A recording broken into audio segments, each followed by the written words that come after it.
All right, everybody. Hey. Good to see everyone. How's it going? Hi. If you are new to the stream, I am JL, and it's a pleasure to have you here. Man, so much stuff. Yes, this is kind of an earlier time, but it worked out so well on the last stream. You know, I broke. The numbers on my last live stream because I went at this time were fantastic. So I figured I would do it again. You know, it was just fantastic. Hey, welcome everybody. Thank you so much for joining me. Let's take a look. I see there's a lot of live chat.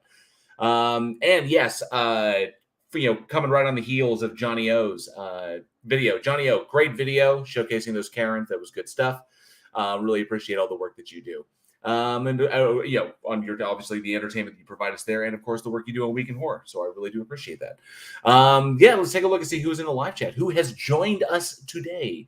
We've got Surf is in the house. He was first up. Thank you so much, Surf. Appreciate you being here. Peter Collins, member of the Godless Army. Good to see you, Peter Collins.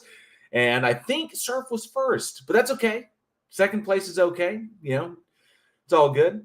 And Turtle Moves in the house. Good to see you. And Little Dickens as well, another member of the Godless Army. I do appreciate it. He says, I came in early because YouTube isn't notifying me of live streams again. Damn you, YouTube. You are the Red Baron. You know, we just can't get it right. Peter Collins, good to see you. Says Surf, sorry, but your name wasn't in the chat when I wrote that. Yes, CGI. Creaky's going to shut me down. Captain Welshie, good to see you. Says hello, people. Good to see you, Captain Welshie. And I see. Oh no, Captain Welshie says my old man had a positive COVID test on Sunday, so I've been dealing with that. Damn, I do hope he recovers well. That sucks. And I saw that you mentioned that he is also is a type 2 diabetic. That's rough. Hopefully it's the flu. Hopefully it's a false positive, but I do hope he gets through that okay. That's pretty rough. That's sorry to hear that. But all my best to him. I hope he pulls through. Let me see who else. We got the Triggered Limey. He says evening all. Good to see you, Triggered Limey. And thank you for coming in. And who else? Facty's in the house. Says hello, everybody. Hello. Good to see you, Facty. I see Plothole jumping in over there. Yeah, good to see you. And of course, yes, Peter Collins, my pleasure. Loving these European-friendly streams. I find that I actually have a lot of subscribers that are in Europe, and from what I found, a lot of the Europeans are they're quick to jump on a live stream and be a part of that. Whereas a lot of Americans, obviously we're working everything, but they will put off a live stream to watch it on the replay. So, but yeah, it's my pleasure to have you all in here. So it's an absolute blast. Second best Bob is in the house. Good to see you, a member of the Godless Army. So is Skeptic Dank. It says no gods, no masters. Damn straight. Good to see you, Skeptic Dank. Tiny Captain's in the house. Is hello, Tiny Captain. And look at that plot hole with all of the obviously you can't see it if I do that, but all of the emojis there. Yes, Darth taped. So much Darth taped. You know what? It's hilarious. His audience is just vanishing because after he left Discord, after he tried to ultimatum Blackout over in politics and religion, he tried to ultimatum Blackout and try to get one of the users, Jonathan. Jonathan just tossed off the server because that's what Darth wants to do. He was successful in doing it with Tom Rabbit, like when you the whole thing when he got Tom Rabbit banned. And he's like, you give him an inch, he'll take a mile. So he got Tom Rabbit banned. They tried to get somebody else banned, and then I can't remember who the second person was, but then he went after Jonathan, who was a fellow Christian, and Blackout was like, no. And this is totally, paraphrased, but Blackout was like, no. And, Darth was like, then I'm leaving the server if you don't do it. And Blackout was like, bye, Tombstone style. And Darth left. So Darth hasn't been on politics and religion for some time, unless he's on secretly on another alt, which you never know.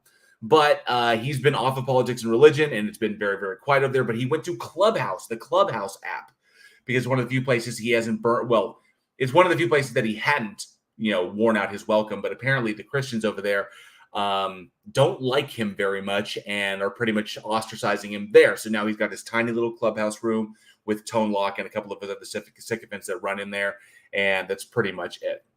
If you follow Tom Rabbit's channel, you've seen the updates on that Darth thinks that what he does is like out of love and shit. It's hilarious, but it's obviously not. But his audience is obviously dwindling. So we may be on it may be the twilight of Darth's online presence. That, or he's just going to come back to Discord and it's going to start all over again, because he tried to resurrect his Reformation server And apparently that failed. I don't know. It's just not generating because no one wants to go talk to him. Who wants to go talk to his dumb ass? So that's pretty much it.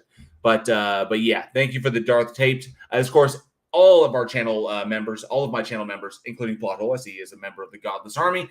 If you join, you get not only the channel badges, the evolving brain or evolving mind badges, but you also get access to all of the very cool emojis that I make for you. And I have more. The next emoji on the that's coming up is Kent Hovind behind bars. So once that unlocks, I'll be able to give you Kent Hovind behind bars, and I'll just keep dropping more fun emojis in there as we come to them. But you have access to all of them.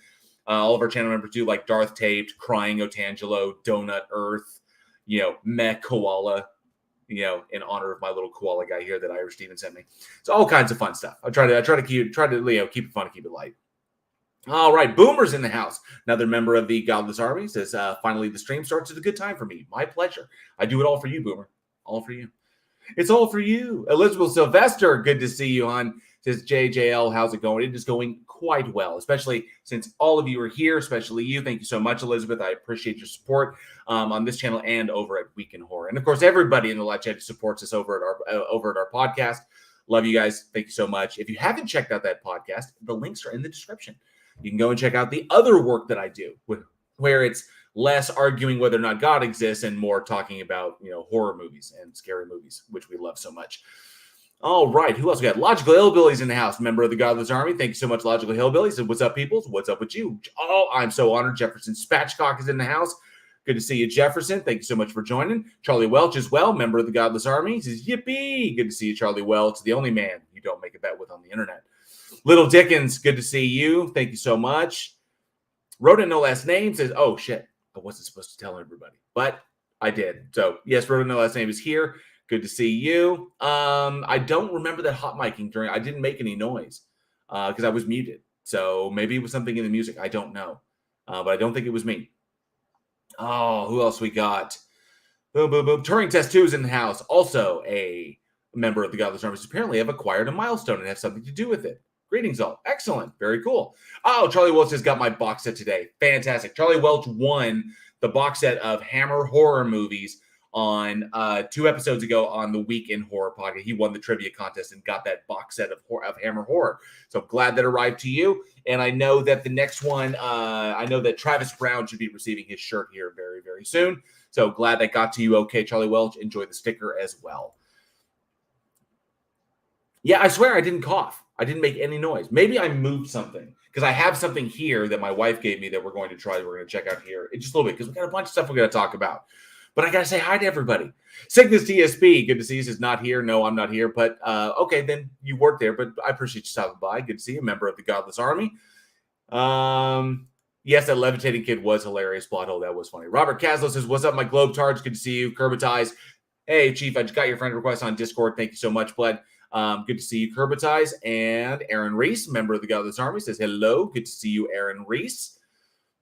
And I think I got everybody. Oh, nope. I see Nimrod. Hey, Nimrod, good to see you. Thank you so much for joining us. Hello, everybody. Good to see you there, bud. And I think that is everybody. I think I always have to check. I always feel bad if I don't say hi to somebody. Skeptic Dank. I think I said hi to Skeptic Dank. Good to see you, usual. And, Redding. There's Redding. Says hello. Thought he could sneak by me. See you, Redding. Good to see you. Thank you so much for hanging out. Yes. Yes, P.S. Peter Collins is right. Plot hole. Keep calling out all the idiots. That's why we love you. You do great work over there. Can't wait for the documentary to drop. It's going to be amazing. And the George said, good to see you. Says, hey, hotties. Hey, back to you, good sir. And I think I got, and John Rapp. Good to see you, John Rapp. Thank you so much for joining, bud. All right, I think. And Blofeld 20K says, sup, peeps? Greetings from rampaging Redcoats land. Hey, good to see you, Blofeld 20K. All right, this is fantastic. So, first and foremost, and I see Tina Jones has just jumped in. Oh, yes, I missed you. I missed you, Tina Jones. So glad that you're able to join. It's been quiet without you. Oh, and Colin, good to see you too. Says, oh crap, much late. Nope, we just started. I am still saying hi to people. On Commander Darklight, there he is. Says, hey guys, good to see you, Commander Darklight. A huge supporter, member of the Godless Army, huge supporter of us here, of me here, and over at Week in Horror. So thank you so much, Commander Darklight. It's amazing to have you here. So yes, first and foremost, and I just want to make sure, if for those who maybe don't know, the whole Boomer, the whole stream is just me saying hi to everybody. I got to figure out a way around it. I don't know. I feel compelled to say hi to people, to recognize them and say, hey, I see you. I recognize you. You're amazing. Thank you so much for joining. It may change if I get like 100 people in the chat. Obviously, I can't say hi to every single person. I'll do the best that I can. It may change in the future, but while we have like 30, 40 people, I'll try to say hi to everybody because I love you all. Even with you just being here is like huge support for me. So I appreciate that. The first thing I want to talk about is I got wind via Twitter about Vice Rhino, about the passing of Vice Rhino's wife. And just absolutely tragic. I can't imagine what he's going through at the moment. But if you know Vice Rhino, or if you follow him on Twitter, or if you don't, be sure to check him out and send him your condolences, because it was just, a sudden and it's just terrible. It's just awful. Awful things do happen. And, we gotta, this community, we have so much support. There's so much support and so much, our community is so small and so tight. There's a lot of people involved, but our community is actually very, very small by comparison. And all of us rallying around one another when such things happen. It's, and he's got kids. So if you want to just, hit him up on Twitter, say hi to him, and just let him know that, we're thinking about him. But yeah, Vice Rhino, you have, my heart goes out to you. All my condolences. It's a terrible time. Reach out if I can say anything or do anything, but yeah, all the absolute best to you and the kids, and in this really, really terrible time. So I want to let you know that all the best, from us. Yeah, it's the things, it's terrible. No, I don't. I lost my father when I was in my 20s, when I was 23, and there was a lot of stuff that was unsaid and not done between the two of us. And that was really, really, it took me about a year to finally rationalize it and get over it.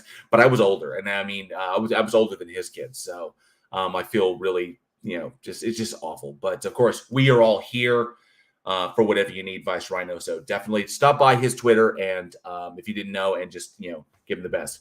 He explains, Skeptic Dank, he explains everything, what happened on his Twitter.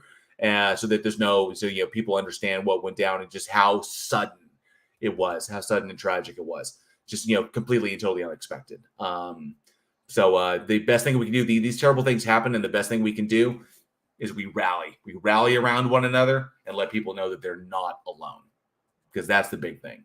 That was the hardest thing for me to deal with when my father passed, and it's nowhere near, in comparison to what Vice is going through. But when my dad passed, I was suddenly keenly aware that my world had essentially, in a way, ended in a particular way. But I felt very keenly that the rest of the world was just moving on. The day my dad passed was one of the worst days of my life, when it hit me, because it was so unexpected. It was just, he was gone. He went to work and then he never came home, and the next time I saw him was at the funeral home. And it hits you in that way that you don't expect. And you feel like your world is effectively ended. Your world has effectively ended, because it's now a new world where your loved one does no longer exist. But it's a terrible feeling that you feel so keenly that the world is just going on, because the day that this happened for you, one of the worst days of your life, for like thousands and thousands of other people, will be the greatest days of their lives, because they have no knowledge of this. And you feel that like the world is just moving on. And if you feel that kind of like it, and it's really hard to reconcile that, and it was tough, but we, because of my beautiful wife, because of my family, at the time, and just that my friends rallied around me, I was able to eventually get through that. And my wife put up with my ass for like a year, because I was impossible for like a year, like a solid year. I was just impossible to deal with. And she almost left me. Angela almost left me, because I was just trash emotionally, all screwed up. I didn't do anything bad. I didn't do anything. I was just negative to be around. I was just a black hole of emotions, just sucking all the positivity out of everything, just so in my own head that I was just worthless. And I wasn't a partner. I wasn't in a relationship. And she realized she was just a caretaker. And that's not she almost ditched out, but she trusted, that eventually I would come around, and eventually I did. I was able to get through it, but only because of their presence. So yeah. Oh wow, Peter Collins, thank you so much. I believe that is Czechoslovakian. I think it's Czech kroners, if I'm correct. 129 Czech kroners. I do appreciate that so much. And yes, it says I miss OPT. #fuck cancer. I do miss OPT as well. So I do like going back and revisiting his journey and revisiting his previous content and remembering for the really awesome work that he was doing. So we still have that. We do. He was there. He's remembered, and we get to go back and revisit that. And it's like having those happier times whenever you're thinking about him. I actually kind of dig that. It's very consoling for it. It consoles me. It really does help me kind of like. It's like damn, the world is a darker place without him, but we still have his work to remember him by. So thank you so much, Peter Collins. I do appreciate it. We have some new people jump in there. I saw that I don't want to miss. I saw Sean Alexandra. Thank you so much. His greetings, fellow heretics. Good to see you. And also a member of the Godless Army. And I saw, did I see somebody else? Maybe I didn't. Maybe I just saw Sean Alexander. Yeah, I just want to make sure I don't miss anybody. And thank you so much, Peter Collins. I do appreciate it. But yeah, it's tough. So yeah, the best thing. Oh, and AJ Heap. Good to see you, AJ. Thank you so much for being here. So yeah, death. It sucks. It's a part of life. It's what the fact that we're only here for so short a time makes everything here. Makes your life that much more precious. To maximize every single moment that you have. And when you put it into that perspective, it's like you realize what's really important. So maximize the time you've got, because that's all you've got. That's it. That's it. So, and Thor Rasmussen, good to see you, member of the Godless Army. Appreciate your support. So yeah, the best we can do is rally around one another, support one another, let people know they're not alone, because that's the thing that hits you the hardest. So condolences to you, Vice Rhino, and all our best while you're going through this. Oh man. So I wanted to acknowledge Vice Rhino and what he's going through. Just let people know they can go and support him. But okay, so coming through, there was the reason I wanted to jump on this stream. The biggest thing I wanted to talk about on this. Oh, I see Elizabeth. Oh, Elizabeth Sylvester says, I just lost my service dog Ella April 26th this year. She was super sick and had a fist-sized mass in her liver, and her liver and intestines were enlarged. Oh, it happened so fast. She was only 3.5 years. Oh, it's terrible. I'm so sorry to hear that. That's awful. That is awful. I hate it when they go. We're currently dealing with something very similar, with bad kidneys with my dog Jingles. He's currently having a good period. He's having a good time. Oh, and this is interesting. Oh, I can bring this up before we dive into the big thing I wanted to talk about. The big thing that I have queued up. That we are currently scheduled to go and talk to a vet that's nearby.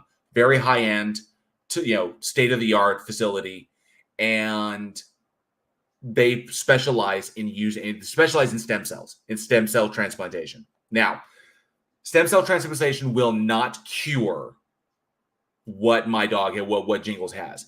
After if he's even eligible for the treatment, when they do it, he still needs to be on a special diet. So his diet still has to remain special, and there has to be extra care given regarding his activity, and he'll most likely have to be on antiemetics for a good, pretty much the rest of his life. But the progression of the disease, as long as it's not too advanced at this point, the progression of his the kidney failure, that damaged tissue will see regeneration if he's eligible for it. So we are currently going through the process of that it may be for the quality of the rest of his life. He won't be having acid reflux. He won't be, regurgitating all the time. and he's been going through a bout of reverse sneezing. And reverse sneezing is just awful when you hear a dog doing it. It sounds terrible. It scares the dog because they don't like it. But it's because it's caused by irritation at the back of the throat. So hopefully we can handle this and get a handle on this if he's eligible for that. So it's kind of like, maybe a light at the end of the tunnel, or, there's a possibility. But there you go. Stem cell treatment for dogs, it does occur. They typically use it for like soft tissue or a soft tissue assistant like osteoarthritis, or they also help with some organ issues like kidneys and heart. So maybe, possibly. Well, I'll update as usual. We'll update as we progress along that. We're actually waiting for the veterinarian to call us back so we can schedule that and talk about the potential for a stem cell treatment in dogs. So this is a thing. My mind is blown. And it's actually affordable. It's not bad. It's about the same cost as LASIK, which is pretty cool. So looking forward to the possibilities that come with that. Let's see. Yes, I did hear about that. Wrote in no last name. IATSE ratified a new contract avoiding a strike, which is good because those people still need to work. And let me see here. Oh, and I see Gosh of Heckfire's in the house. Good to see you. One of the coolest names on the internet. Good afternoon, all you sexy people. Good afternoon to you, you sexy subscriber. And let me see here. Oh, yes. And but yeah, hopefully that works out. Fingers crossed. Absolutely. Thank you, Aaron Reese. So yeah, that's something I'm looking forward to seeing where we progress in that one. So I will definitely update y'all as Jingles progress as to if we're able to do this. So it's not curative. It's really just quality of life. We don't want him to be in pain. I don't want him to develop gastroenteritis or GERD or esophagitis, which can happen because of the constant acid reflux and the constant vomiting. So we're trying to avoid larger complications down the line and, of course, make him more comfortable so that occasionally when his stomach doesn't bother him as much because of the buildup of buildup of ammonia and urea in his system. So that's pretty much it. So, oh yes, thank you, Tina Jones. Yeah, smash that like button. Smash that like button if you dig what I do here at this channel. All right, so going on that, but here's the big thing. Here is the big thing that I want to chat about. So, I'm sure a lot of you know that you know who Michael Flynn is, former national security advisor. Indicted, just all the kind of craziness that was going on with that. Michael Flynn, alt-right guy, a general, like piece of crap, just judging by all this stuff. We don't need to go through the entire back history of Michael Flynn. But just like all of these other guys who were dragged before Congress and gave testimony and wound up being convicted and doing time and all like this, just like all the rest of them, they find a life in sort of like the media firestorm of their pretty much of, whatever groups they're supporting. So like Bannon, like when Steve Bannon went down, he found new life as a podcaster. And these other motherfuckers will, I'm probably going to get demonetized for that. But these other people will pray. Hey, Zachariah Hooper, good to see you. Thank you so much for coming in. And these other people, they find life afterwards, supporting some cause, becoming a voice or a face for some cause. Well, Michael Flynn has done that with the alt-right. And he made some comments that were kind of scary at a recent rally. There was the Reawaken America tour. And he was in San Antonio and made some comments that were a little chilling, Yes, I would agree. Sean Alexander, the Flynn is an anti-American Christian nationalist. This is and this is why it's kind of scary. Yes, Skeptic Dank, you're right. Was he the one who said we need one religion under God? And it's kind of the way he said it. So I actually pulled it up so that if you haven't seen this, you can actually see it. Let me see, make sure that this is, so you can actually see that. And let's go here. No, let's go here. There we go. And we're going to do this. And they're talking about the United States of America. There's that. Talking about the United States of America, because when Matthew mentioned it in the Bible, he wasn't talking about the physical ground that he was on. He was talking about something in the distance. So if we are going to have one nation under God, which we must, We have to have one religion, one nation under God, and one religion under God, right? All of us together, working together. I know. So that's a little scary, because what he is pushing for. Oh, and hey, NTS, yes, not today's suicide. Good to see you, NTS. Thank you so much for joining us. Flynn, etc., wants to turn America into the Republic of Gilead. Yeah, pretty much. It's scary because, fundamentalist theists are one thing. And hey, God equals the square root of -1. Good to see you. Fundamentalist Christians are one thing. Calling for a theocracy is something completely different. That's what's scary. It's kind of like the road that Texas is currently on, that Governor Greg Abbott is currently pushing down that, which is why all the jokes, I make the jokes every time I go into Texas. I say I'm crossing the border to Gilead. But yeah, and Zachariah Hooper, you're right. Did Flynn forget the separation of church and state? Every culture where religion rules becomes tyrannical. Yes, theocracies do not work because they have to be tyrannical, because not everybody in your country will follow your faith.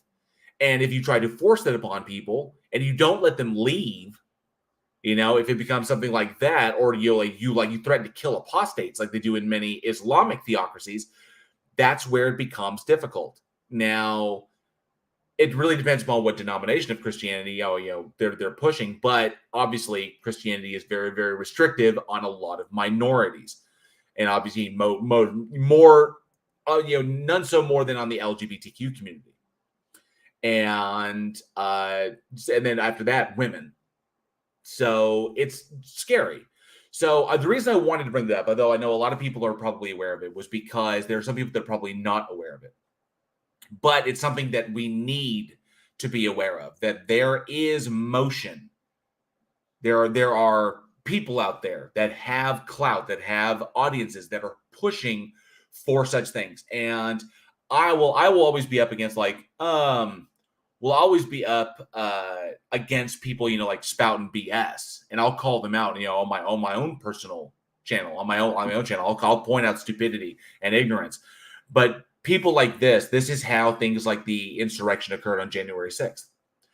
This is somebody up there who's calling out for people to do something, to take action as a group, to push an agenda that does not have Americans' well-being in mind, that completely disregards separation of church and state, and completely disregards what America founded on. Everything that man said flies in the face of what Thomas Jefferson said in regards to religion, in that what another man believes has no bearing on myself. I'm completely paraphrasing there, but Thomas Jefferson made those comments that what another guy believes or practices has no bearing on my life.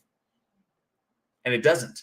So, but, Christians, essentially what I see this as is kind of like the old generation rising up against the new generation. We see a lot of changes, a lot of big ones.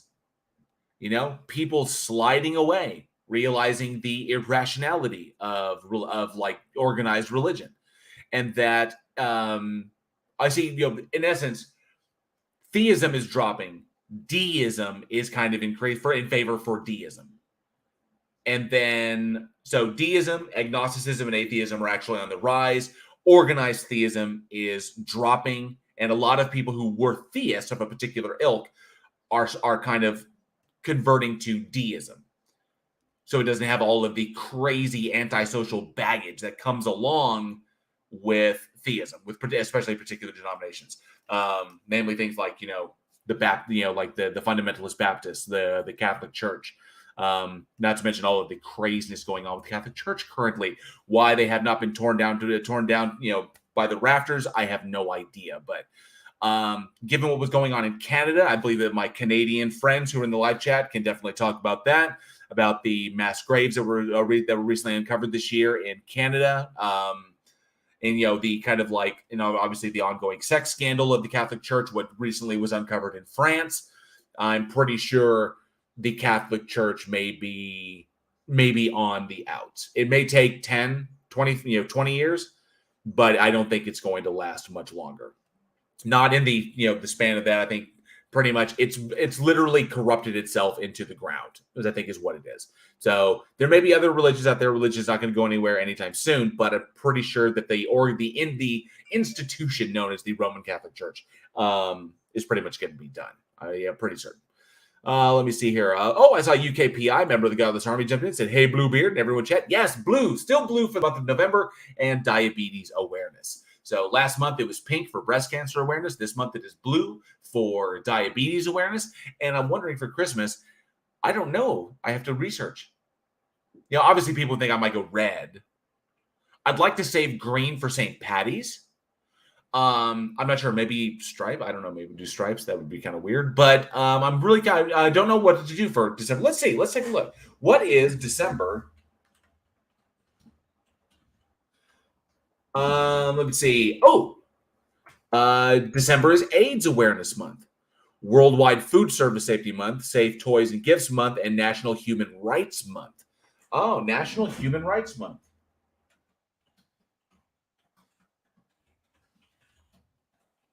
National Human Rights Month. That's something I definitely get. Observed every year on the 10th of December, the day the United Nations General Assembly adopted in 1948. What is the color for human rights? Orange. Cool. Would y'all like to see orange for human rights? I could do that. Let me know. Orange for human rights or a different one. But I like the idea of orange for human rights. It allows me to save green for St. Patty's. Let me see. Mr. Andrat, you're right. It is as scary as apocalyptic religions when they get going. But yeah, I wanted people to be aware of it because individuals like this are influencing voters. If they influence voters, then you know where they're going to vote, which means that we who do not hold those same positions or are adamantly against them, we need to vote in opposition. We need to vote for the people that do not support these things, that are against these things, against, get people out of office like Greg Abbott, who will try to circumvent federal law in order to clamp down on women's reproductive rights. That's pretty much what he did. He circumvented federal review so that he could clamp down on women's rights. So he could, so he could rally his Christian conservative base to try and get himself reelected. If Democrats don't stand against, not just Democrats, if people who are for women's rights, which includes Republicans, conservatives and liberals, if you're for women's rights and you live in Texas, you need to get your ass to the polls and vote and get rid of that man so that they can get rid of that draconian law that puts a bounty on women attempting to exercise their bodily right over their own reproduction. So that needs to happen. Let's see. Yeah. Sean Alexander says they talk about a free America, yet they want to force their bastardized version of Christianity on everyone. They don't believe in freedom. Agreed. Freedom to do what we tell you to do. The freedom under the rules of the Christianity, which is essentially, I've read the Bible, is not freedom at all. Yeah, it's wild. It's and I think I just want people to be aware of that because it's important. It is important because all it takes is one step, and eventually we're beyond that, and that's freaking scary. Plato says that isn't what Greg Abbott did. What he did was far worse. Well, I was paraphrasing. Essentially, this is what he did. He put bounties on women because he made it a civil issue, so that everybody can run around and point out and report women for getting an abortion, and of course put the bounty on anybody who assists them in getting the abortion. So he put bounties on women trying to exercise their bodily autonomy rights, and then of course circumvented the federal judicial review because he made it a civil issue and not a criminal issue. If he tried to criminalize it, the Supreme Court would have shut that down in face of Roe v. Wade. But he made it a civil issue where the state will not prosecute, but they can be sued and run around the Supreme Court. That's essentially what he did. Piss on him. I wouldn't piss on him if he was on fire. I'm roboting. Am I good? Am I good now? Let me know if I'm good now.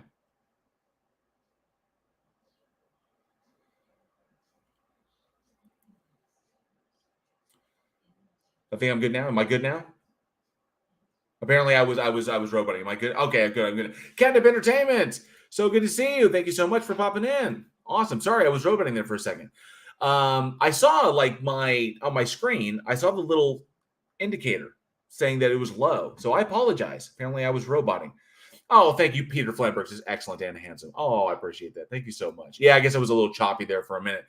All's good now. Thank you so much, Mr. Andrat. So yeah, and yes, you're right. It's also about, and Johnny O pointed it out. It's also about his true intentions were limiting a certain group's voting rights, and no one is talking about that. This is also true because that's the only way that they can stay in office is essentially rigging the game in their favor.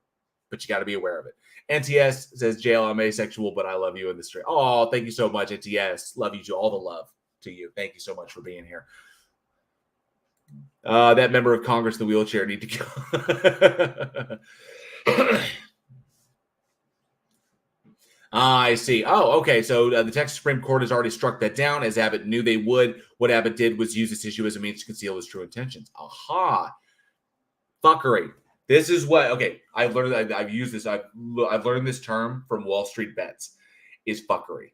That is what it is. The hedgies use fuckery to get around and make their hundreds of millions. Politics, this is fuckery. That's what it is. Fuckery is the word of the day. Oh, looks like I have a light going out in that back case. I just noticed that the light is going out, so I need to change the batteries on that. But yeah, that's pretty much it. And yes, Robert Caslow, this is the current Texas governor that we are talking about, Greg Abbott, the just absolute douche nozzle. Him and his deputy, the deputy governor. Johnny, remind me what his name is. I put it out of my head because he was the guy. His deputy governor, the deputy governor, was the guy who said Dan Patrick was the douchebag who said that old people should be willing to make the sacrifice for the economy during the pandemic lockdowns. He went on national television and told people, the elderly should be willing to sacrifice themselves for the good of the Texas economy. Yeah, that guy. Dan Patrick, Greg Abbott, go away. Go away. Yeah, I like that too, Robert Keslow. Douchebaggery, fuckery. And yeah, what is it? Oh, that's because Captain Welsh, what is it with Texas being batshit insane? They're like in a race with Florida. I don't know. I guess they got tired of being shown up by Florida's wackiness, and now they want to be. And now they want to. Texas is smaller than Alaska, but likes to pride itself as the where everything is bigger in Texas. And I guess crazier as well. They want to outdo Florida. I don't fucking know. It's just absolutely insane. Yes. NTS. I can't remember his name, but he was sacrificing grandma and grandpa, or like my mom. Yeah, it's ridiculous that he actually said this. Was it Dan Patrick?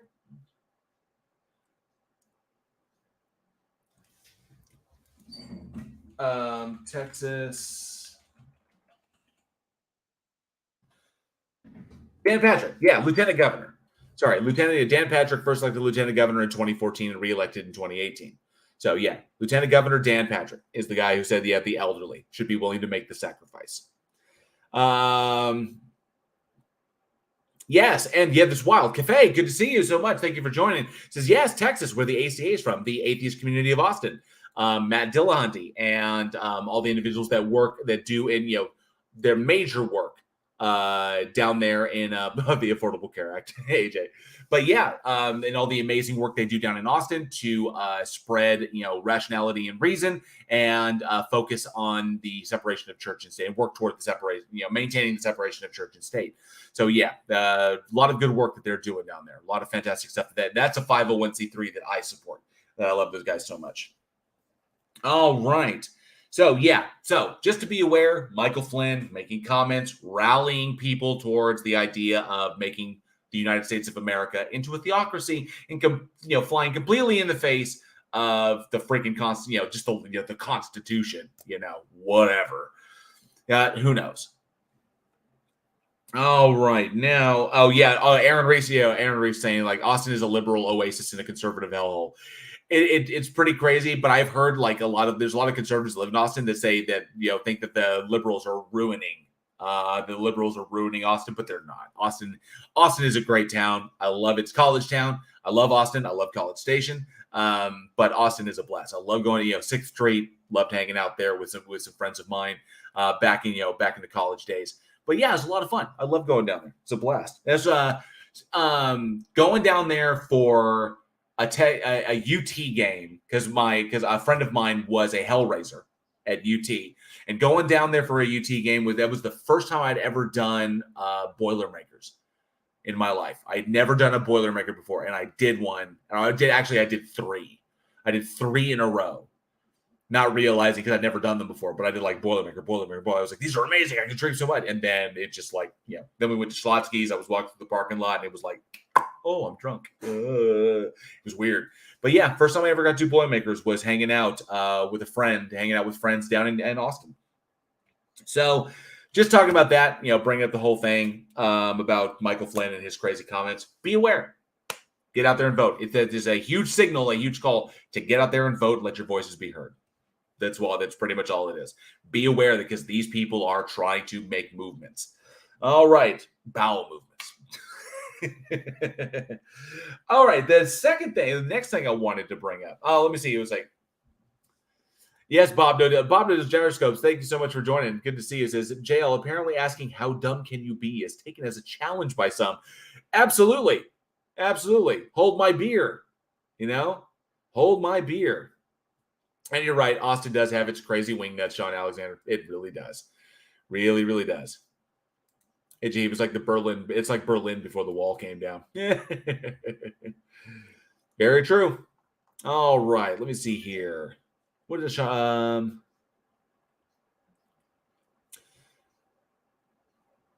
Oh, bummer, Robert. But that's a good thing.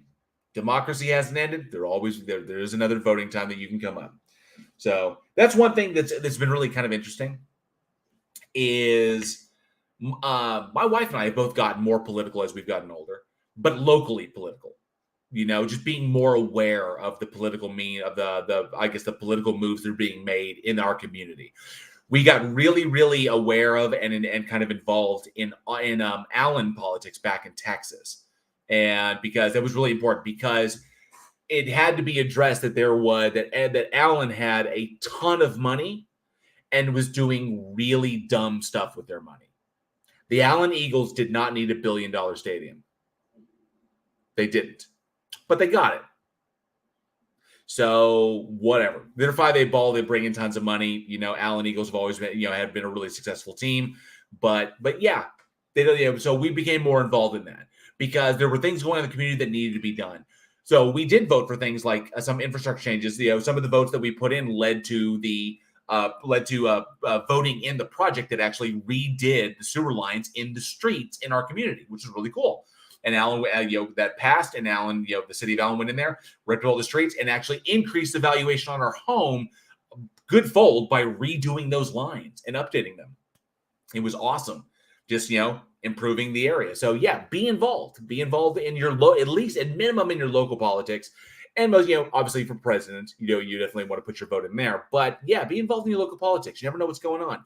We're thinking about doing something similar like that here where we live now in this very tiny little town, because there's some things in this community that does need to be addressed, such as the sidewalks and some areas of the streets that need to be handled. And hopefully, if we're involved and we get votes going the right way, we may be able to help something. We may be able to counter some of these things. Maybe even beautify the neighborhood a little bit and get real estate prices a little bit higher, because it'd be kind of cool to make some money on this property too.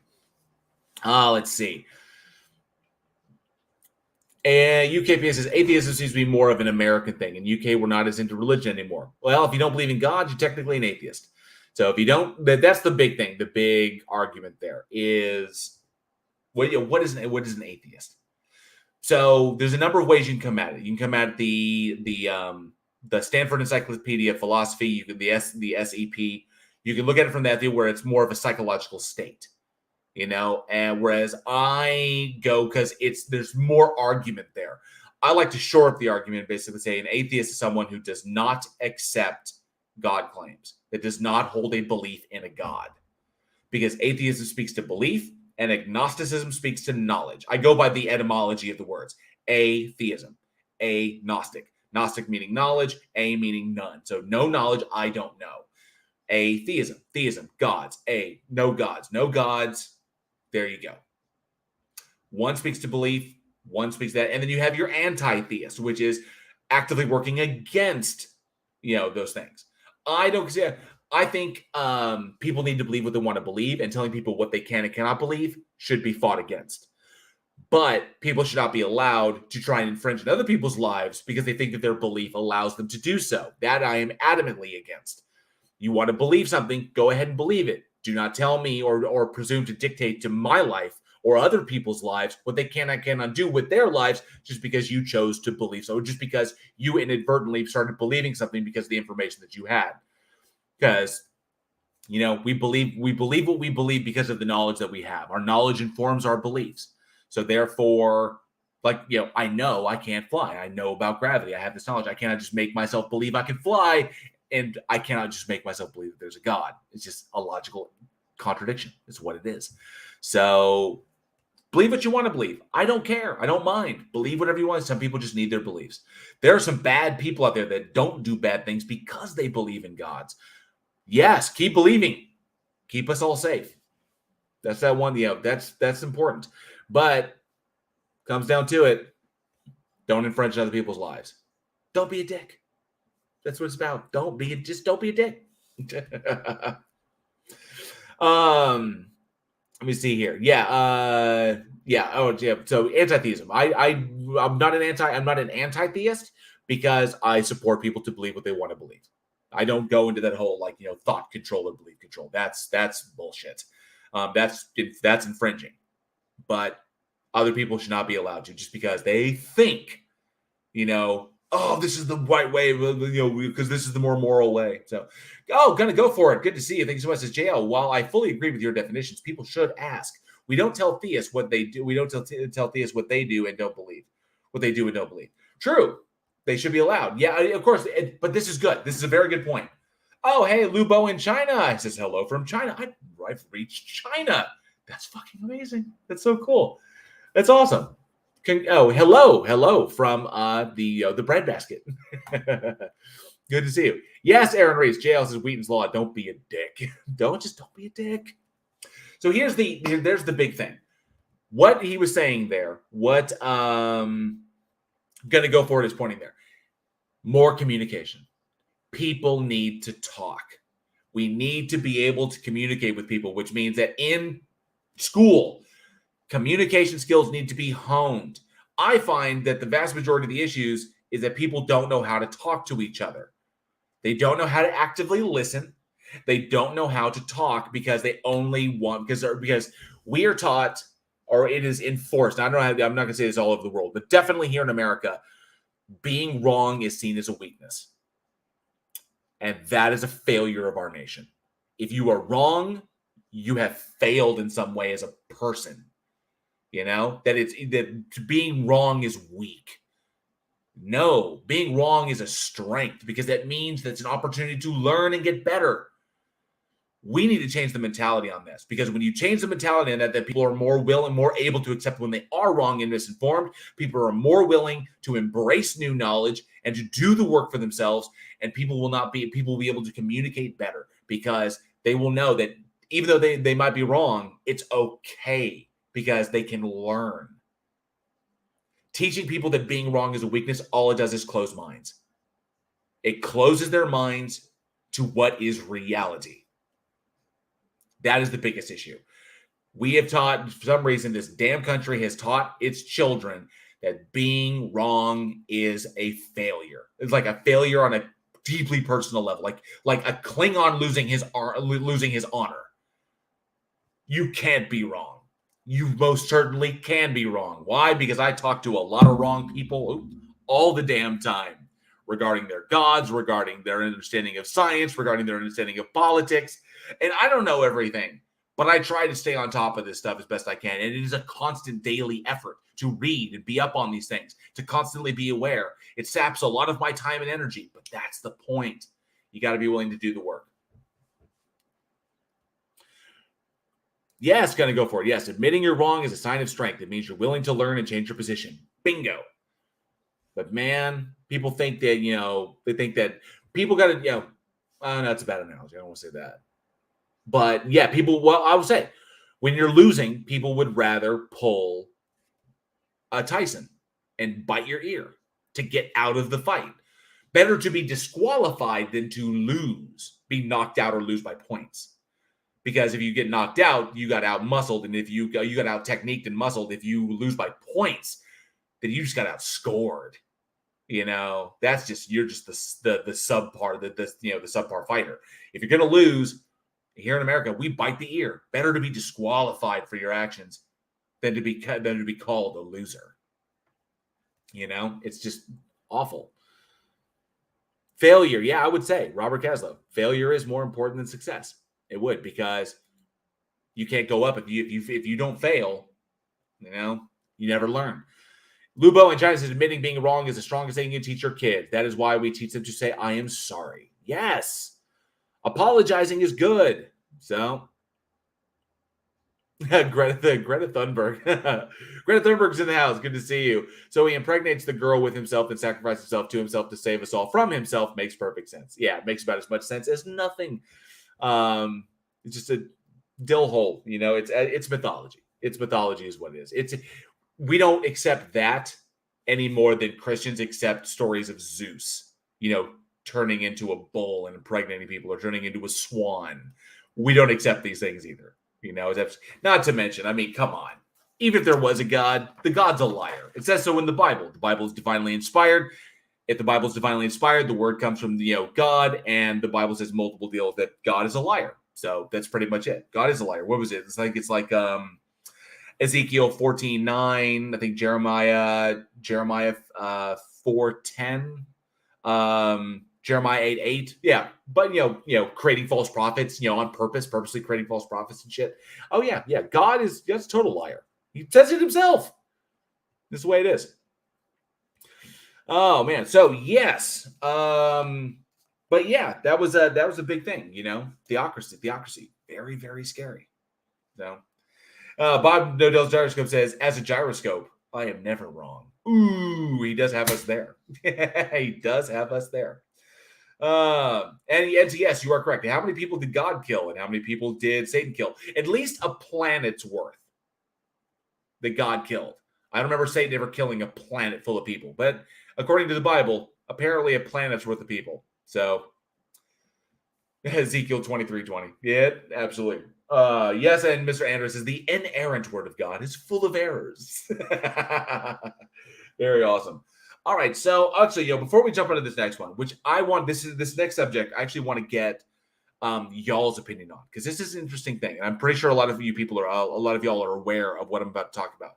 But first and foremost, what did my wife give me? My wife apparently thinks it's hilarious to give me hot stuff to eat, because she got a kick out of she's just like, oh well, you did the Reaper squeeze-ins, and then you did the hot cheese, and which the hot cheese was really good, and then you did the ghost pepper nuggets. Those were just jack. Those are hardly. It's like a little smoky, but these ones are. She got me wasabi peas from Aldi. So wasabi peas, and I can't remember the last time I had wasabi peas, but I have had wasabi. And wasabi is very hot. I like wasabi with my sushi. Whenever I'm devouring a sushi boat. Yes, I will eat a whole sushi boat.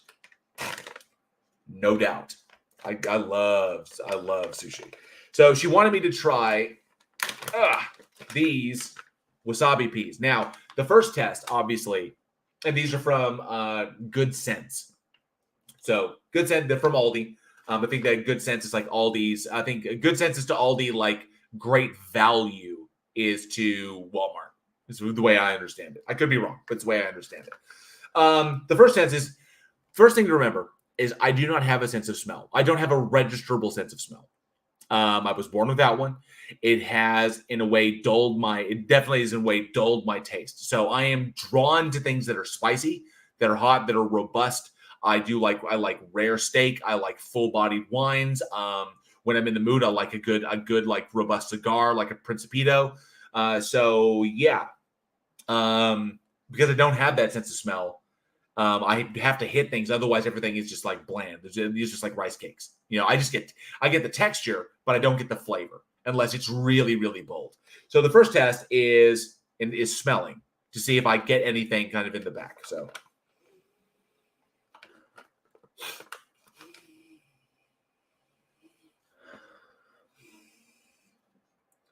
Nothing huge. Not really picking up anything. I don't know. But let's give it a try. Oh, yeah. Sean Alexander says, Zachariah says, El Stinko cigars. Oh, come on. Principitos? Principitos is the reason that humans have 5 senses.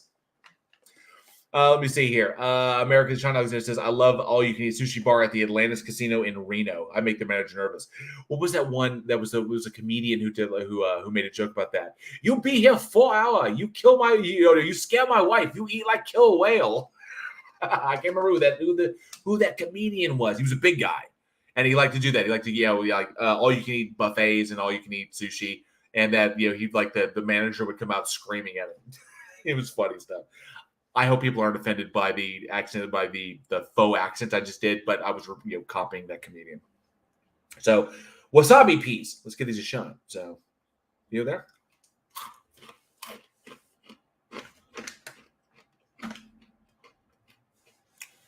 Those are definitely wasabi. Yeah, hit me back there. Essentially, my sinuses. Mm-hmm. Oh, but it doesn't last long. It's right there at the top. I'm imagining that you need to keep eating them to kind of maintain it, so that it's more of a cumulative effect. But just that one, it kind of hit and it went away. Nothing too extreme, Oh well, what are you gonna do? Commander Darklight says, War Jail, I don't eat wasabi because I'm hot enough. Damn straight you are. Oh, yeah. Charlie Watts, someone did the whole got your nose to jail and took his effing nose. Yeah, he did. They did. It was wild. Do you have any idea what the test is in the 80s to get your sense of smell tested? It's literally a Q-tip with crap on it jammed up your nose. It sucks. It's like it's as awful as the way they used to do allergy testing when they would make the grid on your back and then poke you with everything. Just awful. Thank goodness we've come so much further, in that. But yeah, it's just, it's awful. Oh, who did I see? Someone else came in? I want to make sure I didn't miss anybody. Greta Thunberg says, spicy food makes you lose weight. It can. It definitely can, depending upon what exactly they're eating. And Skeptic Zane says, most wasabi is just horseradish. Very true. This is true. Smell training for long COVID sufferers. So but it's just unfortunate. It's something like 2% of births don't have a sense of smell. It's low, but it does occur, and it's more. It's more people lack a sense of smell than a long time ago, thousands of years ago. You wouldn't survive. And the reason you wouldn't survive is because, you need to smell to be aware of odors that would be dangerous. Like, for example, I can't, that rotten egg smell with gas in a gas leak, I can't smell that. I wouldn't know there was a gas leak until my head started to hurt from breathing it for too long. So, yeah. Gotta go for it. They have a shitty smelling test. Pretty much. Seems legit. Yeah, pretty much. Hot like wasabi when I bust rhymes. Yes, Charlie Welch. Ooh, I do like, or English mustard, Dijon mustard. I do love Dijon mustard. I'm telling you, my favorite sub sandwich at Subway. I used to eat at Subway before the whole Jared kerfuffle. Now I have to get the sub at other places. Is a foot-long wheat bread meatball sub with provolone. With meatball sub with provolone, the cheese put under and on top of the meatballs, with spicy mustard and jalapenos. Cut that in half. Throw that there. Toast that. Boom, and then just I could house me a foot-long meatball with spicy mustard and jalapenos all day long. But yeah, that was my number one go-to for subs. So I hope I think I'm probably made myself hungry. Probably make some of y'all hungry as well. Peter Collins. I will actually speak about that here in just a moment. So now that we've gotten by the I guess the somewhat wasabi piece, they're not bad. They taste good. It just doesn't last very long. It may be cumulative. We have to eat a whole bunch. Just keep eating, and you eventually kind of maintain the heat. But otherwise, really didn't do much. Chris Durham Music Channel says, bye for now. Good to see you. Thank you so much. Have a good one, Chris Durham. Thank you so much. Zachariah Hooper says, meatball and jalapeno, your asshole will hate you the next day. Well, Zachariah Hooper, I trained it not to. Because you eat it enough, you just get used to it. It doesn't burn anymore. So that's how you do that. You just keep doing it over and over again, and eventually it doesn't hurt anymore.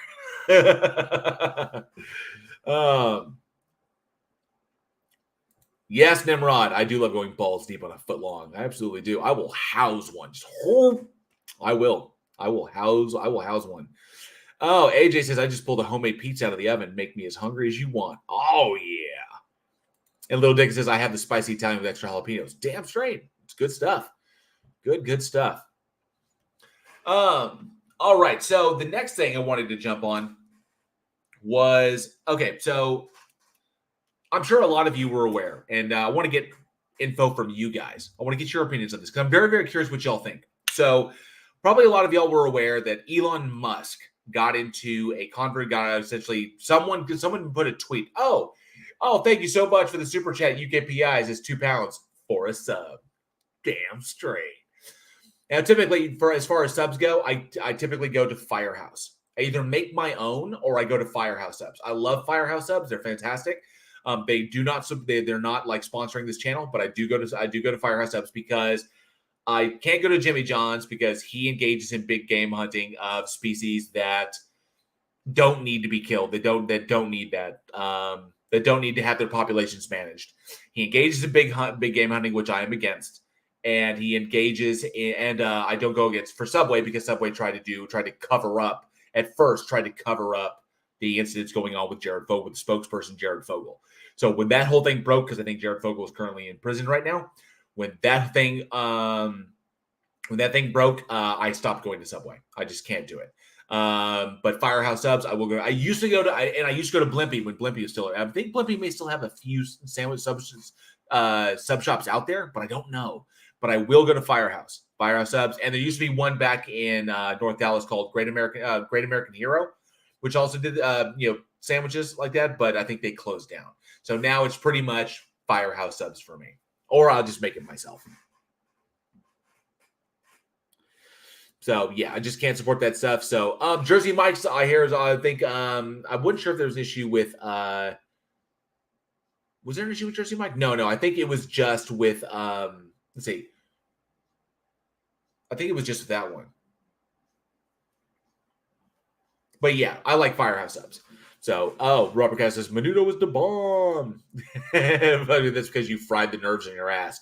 Pretty much. They're just like cauterized, What was it? I saw somebody say, Skeptic Dank, your asshole can't hate you if you brutalize it till it loves you. This is true. I am in, essentially, I'm in an abusive relationship with my asshole, and my asshole is in a codependent relationship with me. So that's pretty much how it goes. Ooh, old school. He's right. Witch is good too. My wife loves Witch, and she was when she worked. Back when she worked at the mall, she hit Witch regularly, so she was a big favorite there. In-N-Out Burger is amazing, but for some weird reason, yes, Robert Caslow, In-N-Out Burger is fantastic. The line is long at all hours. You're very right. You're very true. Oh, you're quite right. But for some reason, the In-N-Outs in Texas, they don't taste the same as in California, and I don't know why. I think it may be in the preparation, something to do, I don't know. But some reason, the In-N-Outs in California, their fries and their burgers just taste better. And I think it's because of where the produce is grown. Because California In-N-Outs get their produce from California, and in Texas, they import them either out of Mexico or from Texas itself. And the problem with that is that the water in Texas is far more mineralized than the water in California. And I think that's what the problem is. It makes the produce taste different, which means the meat tastes different. and I'm not a fan of that. Maybe it's a different beef as well. I just know that it tastes different than California ones. California In-N-Outs taste better.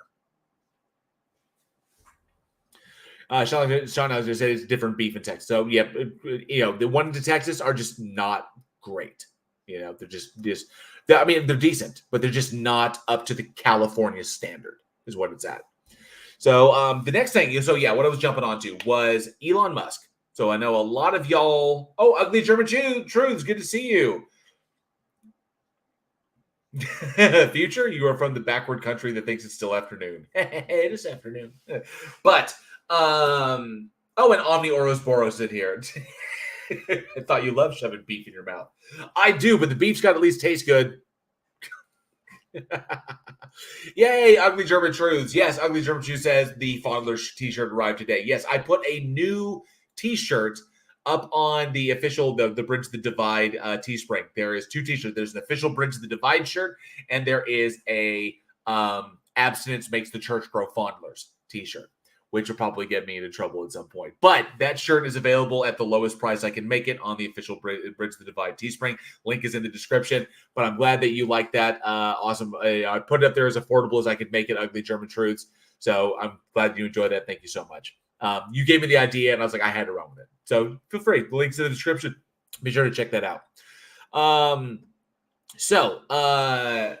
I was going with it is that a lot of people are aware that Elon Musk was tweeted that he could use a portion of his wealth and end world hunger.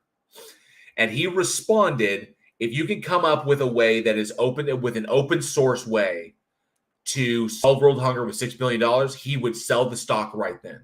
The big thing he wanted to make sure of was world hunger that would require the United Nations. And he wants it to, I guess, open source or open book. Basically, everything accounted for, which is the big issue. That trace the money everywhere it's going and how the process why it's going to. Then it became like the conversation began. It would require like $6 billion to start the process of solving world hunger. But nonetheless, it was kind of weird. But someone threw down the gauntlet to Elon Musk. Elon Musk responded by basically saying, "You don't understand all of the moving parts of solving a problem like world hunger, even though he has this much money." And you're right, Monkey in the Works. Good to see you. Thank you so much, Monkey in the Works, a member of the Godless Army. Says Elon Musk is an a-hole and a conditional donation isn't a donation. Agreed. But I will admit his knowledge about business is very keen. He's got good business sense and business acumen, and he understands how the United Nations works. Solving a problem like world hunger is not as easy as just throwing money at it. So it's infrastructure issues. It's infrastructure issues. It's politics. It's a number of things, and those have got to be solved before you can just solve world hunger. So there's a process to get to the point where you can start addressing the major problem, and then you can move on from there. Exactly. Open source funding is a good idea. Exactly. That's what Elon Musk demanded, was open source funding. But the UN won't agree to that, and that is problematic. So my question is not world hunger. Exactly, Monkey in the Works. How exactly are you supposed to cost out ending world hunger? That's exactly what Elon wants to know. By what process do you do this? Let me know. The minute you figure it out, he basically said, the minute you figure out the logistics, he'll sell the Tesla stock and do it. So, yeah, it's not as easy. Okay, if you want to, if you can short up like that, says, Plottle says, solving world hunger is as easy as throwing money at it. The money has to be thrown in the right places. Okay, yeah, in its most simplistic terms, yes, that is great. It takes a lot of money to get, but it takes a lot of money in the right places to get to the point where you can begin solving the problem. Now, world hunger is a different animal. That's a different animal. What I want to ask about is exactly, Boomer. No, why won't you let us steal your money? And so here's what I was curious about. Was not world hunger. That's a different beast. Is energy. So an interesting video that I came across led me to look into a company that I potentially wanted to invest in. And so I looked into the company, and we're currently discussing potentially investing in this company. We're just looking at, getting all the numbers to make sure that this is solid. And the video was centered around utilizing the Sahara for its exposure to the sun to generate energy for the world. It's wide open. It gets the most sun of any place on the planet, and an area of solar panels the size of, I think they said the size of Delaware, size of the planet, the size of the state of Delaware, planet of Delaware. That'd be a terrible planet. But an area of solar panels the size of the state of Delaware could essentially provide power for the world. Now, yes, that's the state of Delaware. The state of Delaware isn't exactly small. It's not the biggest in the union. It's not like the state of Texas, but it's a state size. That's a lot. I think the number was like 30 million solar panels. Okay. That's very, very costly. And it's not just costly because of the solar panels themselves. It's costly because of the infrastructure needed to be built to get into the Sahara in order to set up the whole system. It's not just a matter of sticking solar power farm out there and then that's it. No, you need to build highways that can get construction out there in order to handle all this stuff. So, but this is an idea. Let me see. Aaron Ray says the Sahara is a bad idea for power. The sand will corrode the hell out of anything you put there. Look at the turbines off the coast of Britain. This is one of those infrastructure problems that you can solve via infrastructure. It just takes a lot of money. So the question is, the ability to do this is a possibility. Like numerically, the numbers add up. If you can create a solar farm system in the Sahara with enough solar panels that essentially would fill an area the size of Delaware, which is like less, which like this, like the state of Delaware is, I think is literally like less than less than 1% the size of the Sahara. That's how small it is. But you set up this area in the Sahara and generate power for the world. It would revolutionize how we see energy. It would revolutionize the energy market because of basically using what the sun gives us anyway, and then all of that not going to waste. So, my curiosity is this even possible? Because this is literally just a matter of money. It's money to set up the infrastructure. It's money to build the solar panels. It's money to install it, to maintain them. That is all money. But is this a feasible thing? Now, like I said, we have not invested in this company as of yet. We are still doing our due diligence. There's a lot of things to look at, but this goal is their goal, is getting to that point. But they're doing it not by trying to get major, billionaires or soon to be trillionaires investing in this stuff. Their goal is to get the world's nations working towards this, to make it a part of their GDP so that there's global investment. Because they recognize that getting a few scant rich individuals opens the door for what we talked about earlier, fuckery or douchebaggery. But it opens the door for that. So the question is, could this happen? I don't know. And yeah, Sean Alexander, you're right. Geothermal does have great potential. It does. And Mr. Anderson, what was it? Let me see. Oh, Paul says cop out. Not sure what a cop out. Which one is a cop out? It would be a multinational. It would be a multi-international consortium. Essentially, what it was. That would basically everybody would be like every country that invests into it would be invested. It would be a part of their GDPs going towards the focus of power for the entire planet. So either equal investment or more, because then you'll have arguments. Well, we invest more. We were only able to invest so much of our GDP. We invest so much of our GDP. Whatever. These obviously there's all kinds of political problems in this. So that's problematic. I don't know, but I was curious about this. This would be this is a different issue, and obviously going to be a major issue because energy is a serious issue. If we can harness energy from the sun with solar panels that can at least utilize 30% of what they take in, 30% of what they take in every day, utilizing the natural sun exposure in the Sahara could essentially do this if the world is willing to put the money, the infrastructure towards making this happen. Chances are it won't. It won't. They don't. But let me see what people think about that. Robert Cass says, how do you get power over borders without one nation batching it? Good point. There's controls that need to be in that some countries may not be willing to deal with. There's going to be Not only political things, but there's probably going to be people who say that you don't want. There's going to be groups say, don't mess with the Sahara because it's natural, and don't screw it up because the construction of such a facility would just damage the biome of the Sahara. Who knows? Facty, would a Dyson sphere around Delaware be cheaper? Probably. And yes, storage technology. Exactly. The storage technology has got to go up. Then again, you have to say who is producing the arguments over this. Who's producing the solar panels? Who is doing the construction for the infrastructure? Who is doing maintenance? Is this one company, multiple companies? What are the what's the percentages of shares? All of these are problems that need to be dealt with. Not to mention the carbon footprint of this construction project is enormous. It would literally be one of the largest construction projects on the planet to make this thing happen.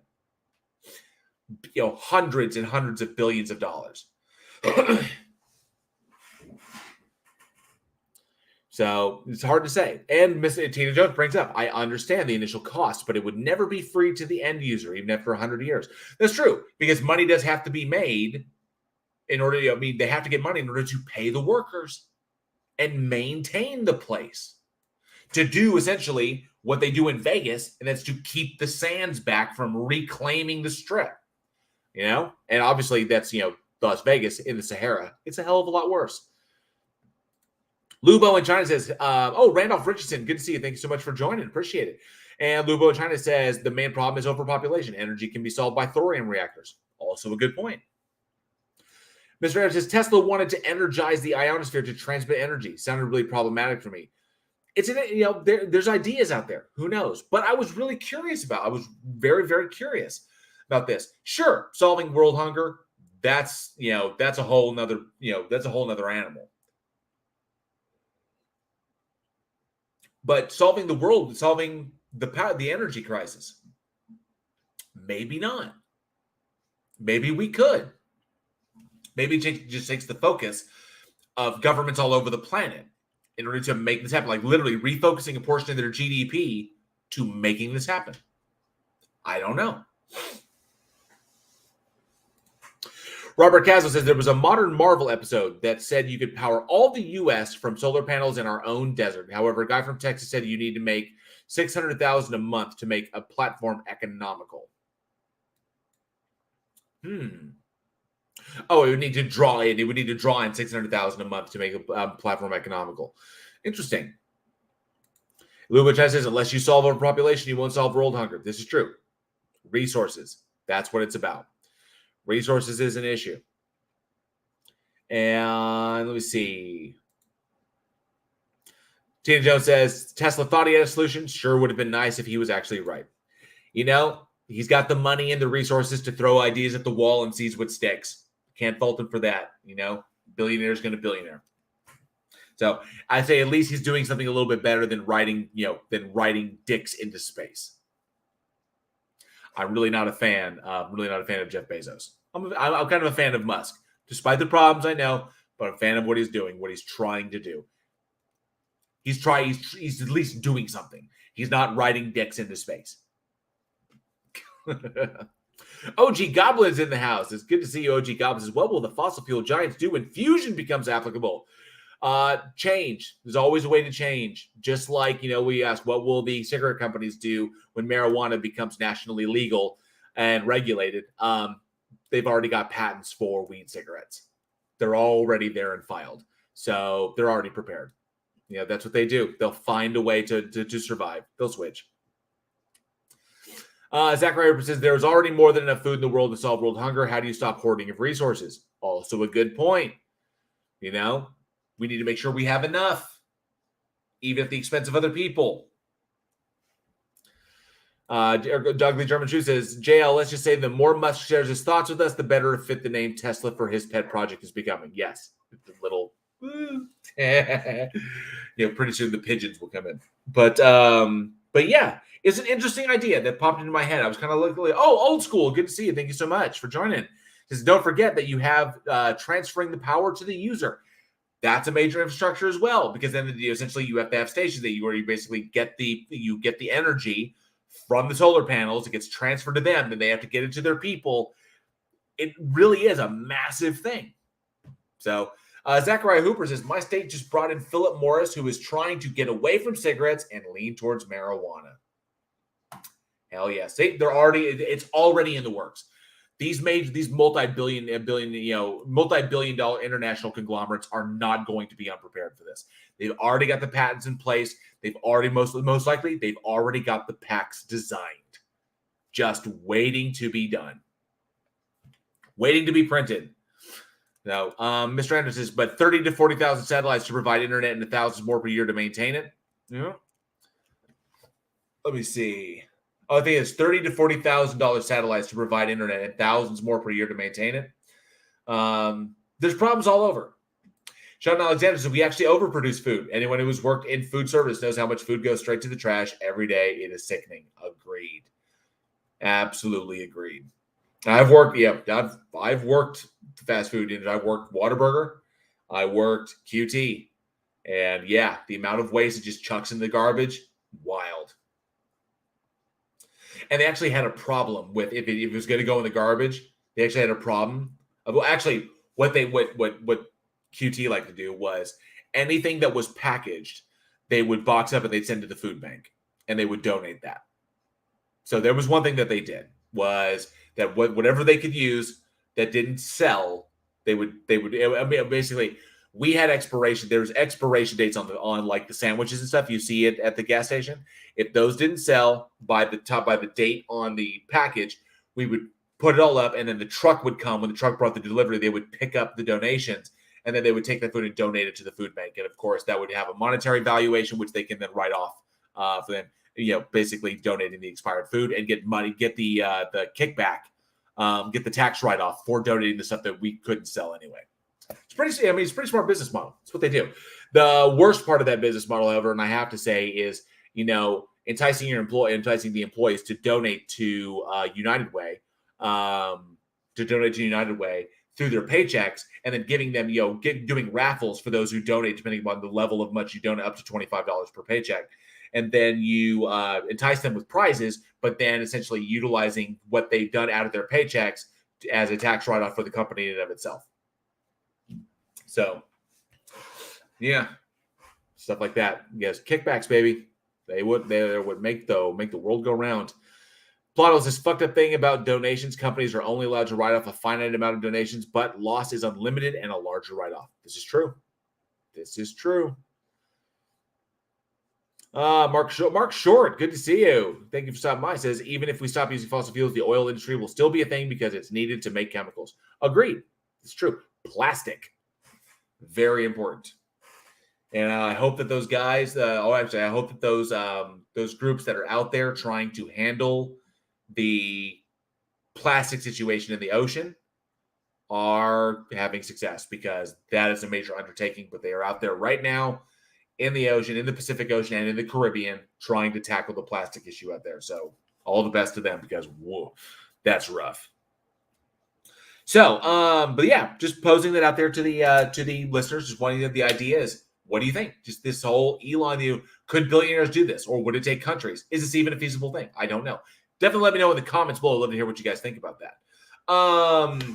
The next thing I wanted to jump on as we are going down as I'm going down the list, heading towards the end, and we will get to the beardsman idea. We will get to the beardsman. I promise.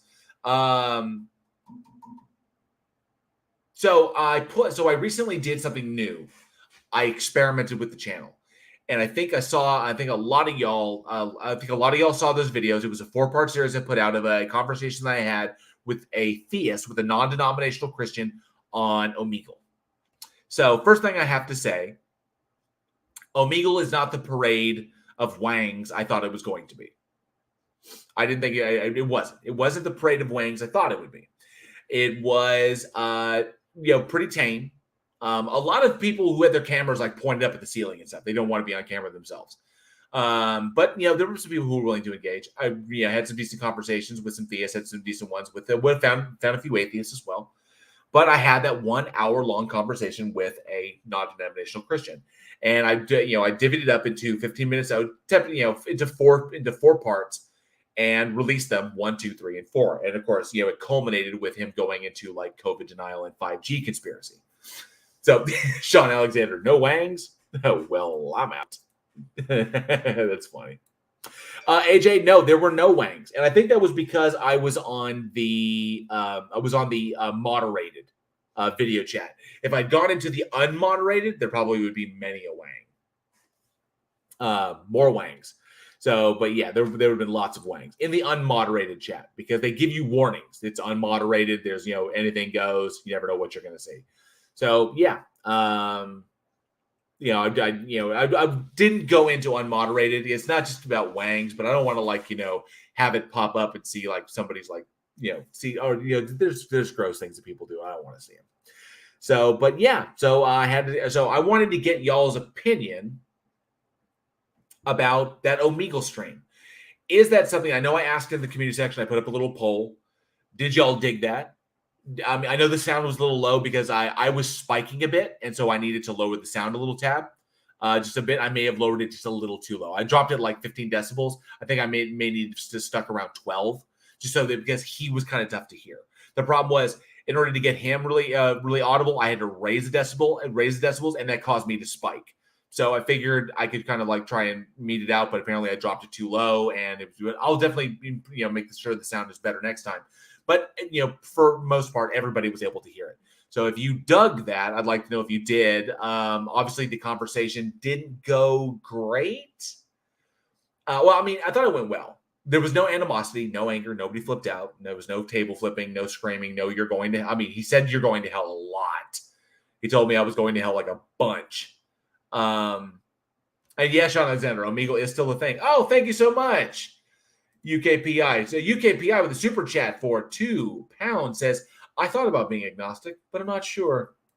I love jokes. I love jokes like that. I love pun. Very punny, sir. Thank you so much for the super chat, UKPI. All that your support means everything to me. It helps me continue to do what I do here, produce my created content, and of course helps out over the podcast. So thank you so much for the super chat. I do appreciate it. And thank you again, just because I love you guys. Thank you all to every member of the channel, to every channel member out there. Thank you so much. Love you and appreciate it. But yeah, the Omegle thing was interesting. Oh, Mexican Bob says, nope, didn't dig it. Not enough Wangs. Well, I can't put Wangs. I can't put waggling Wangs on my, or maybe even, upright Wangs. I can't put them on screen. Do I have to pixelate them like Japanese hentai? No, I can't put them all on that. I can't do that. That'd be bad. Although I have seen boobies. I have seen YouTube boobies. I have seen those, but I haven't seen any YouTube Wangs. I don't think I should put Wangs on there. I think it might hurt my channel. And Aaron Reese, you're correct. That guy wasn't exactly intellectually stimulating. If I do find good, obviously, I want to do one where it's like, Omegle users flip out. And because there was one guy who was like, this one lady who screamed at me, get your devil science away from me, or don't infect me with your devil science. And then one guy was like, I think YouTube streamers are cancer. And then he clicked off, and he knew someone else is like, some of them were funny. I laughed. But yeah, Mr. Andrade, he was in his bubble tight. He absolutely was. And Bob Nodell's gyroscope, it's possible that he may have been high. Not sure. But it's definitely possible. He definitely was acting like he was kind of like, meh. Robert Caslow, would wanking Wangs be a viable energy source? Friction is an energy. And yes, Turtle Moves. Thank you. I thought the conversation went well, but it went downhill fast. It really did. It did go down quick. Nimrod, haha, was showing Wangs would be wrong of you. Oh, it's hilarious. That's funny. Ziploc, good to see you. Thank you so much for joining. It says Ziploc, he's using devil science if he's using devil science if he's using the internet. Damn straight he is. Damn straight using the devil science to have a conversation about what devil science is.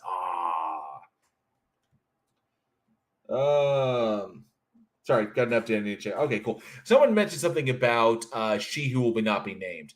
I'm not a fan of her. Ugly German Truth says, YouTube boobies. She who will not be named famously got a stream stop for drawing circles that had roughly the configuration of breasts and areolas. Yeah, I'd heard about that. Yeah, it was Team Stream. I think I was. I think I caught the tail end of that. But yeah, I'm not a fan after her behavior regarding Peachy Tony, one of the fellow beardsmen. After her comments and behavior around that whole bullshit drama that went on, just cringe as hell. I totally wrote her off. I wrote her off. She's just a drama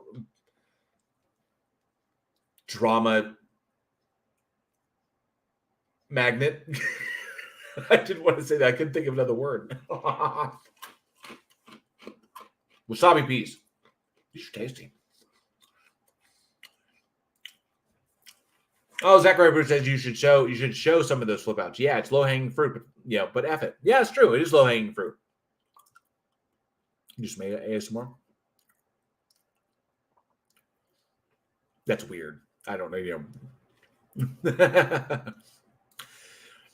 Turtle Moves has solved the power crisis. YouTube powered by Wanks. Pretty much, yeah. Actually, I think that's Pornhub, isn't it? Robert Caslow, no, I am talking about she who is part of Red's crew. John Rapp, you're right. Drama obsessives. They are absolutely. Thank you, John Rapp. They are drama obsessives, and after the comment she made about PhD Tony, absolutely unacceptable. I just wrote her off. I was like, nah, nothing. There's nothing substantive here. There's nothing substantive in here for her. So, those are tasty. Let me see. Randolph Richardson. Ooh, that was a bit spicy. In the video she made about the atheism organization I run, she incorrectly claimed that Canada does not have a constitution, then proceeded to talk about a part of the constitution.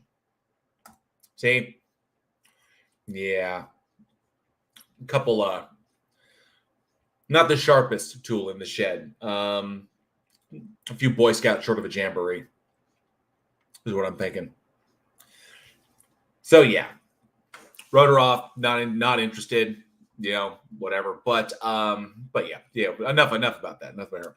But yeah, I see that people kind of dug the Omegle stream. I thought that was cool. It was a lot of fun. Had some interesting ones.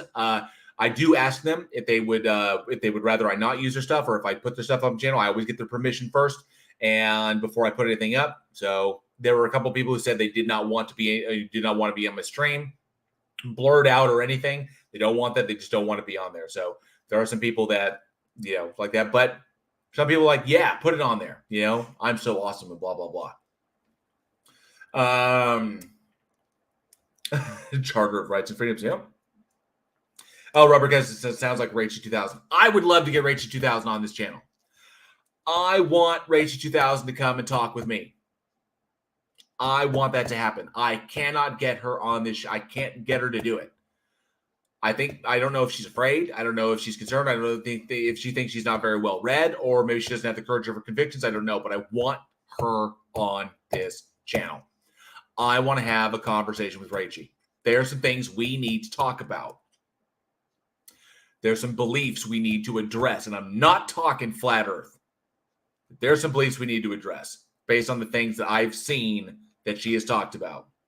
Aaron Reese says, in direct opposition, Aaron Reese says, please don't do that. I can't stand her. All right, let me know. Live chat. 1, bring Rachel on the show. 2, leave Rachel where she belongs. 1 or 2. Let me know. I love to know what y'all think. 1, bring Rachel on the show to talk to her. 2, leave Rachel, leave Rachel alone. Or like let her stay where she is. Let me know. 1 or 2. Okay. Well, those are coming in. Elizabeth Sylvester, very quick too. Okay, thank you, Liz. Or Elizabeth, thank you so much. Turtle Moves, 1.5. Intriguing. But I see a lot. Oh, dang. Surf says 1, but not a live show. Interesting. Yes. Yeah, that would be correct. Lubo in China, Raichi 0000. Yeah, that is her. Raichi 5 zeros. Quinn 0. 42, but one just for giggles. Tina Jones. Rachie, are you mad at JL Warren? Did you see FTFE stream a few weeks ago? Oh, look who's in the chat. Lieutenant Dan's legs finally made it. Takes a while when you don't have an upper body to kind of like, see where you're going. But I appreciate it. Thank you so much for being here, Lieutenant Dan's legs. Lieutenant Dan, you ain't got no legs. I know that. That's one of my favorite scenes in Forrest Gump. I fucking love that scene. But Lieutenant Dan, you ain't got no legs. I know that. Ugly German Truth is fair enough, but that is the only case of non-porn bomb stream termination I'm aware of. It was less about her than about YouTube being an eggplant. This is true. I'm actually. Revenge of the Wasabi Bee. Oh, that's better. All right.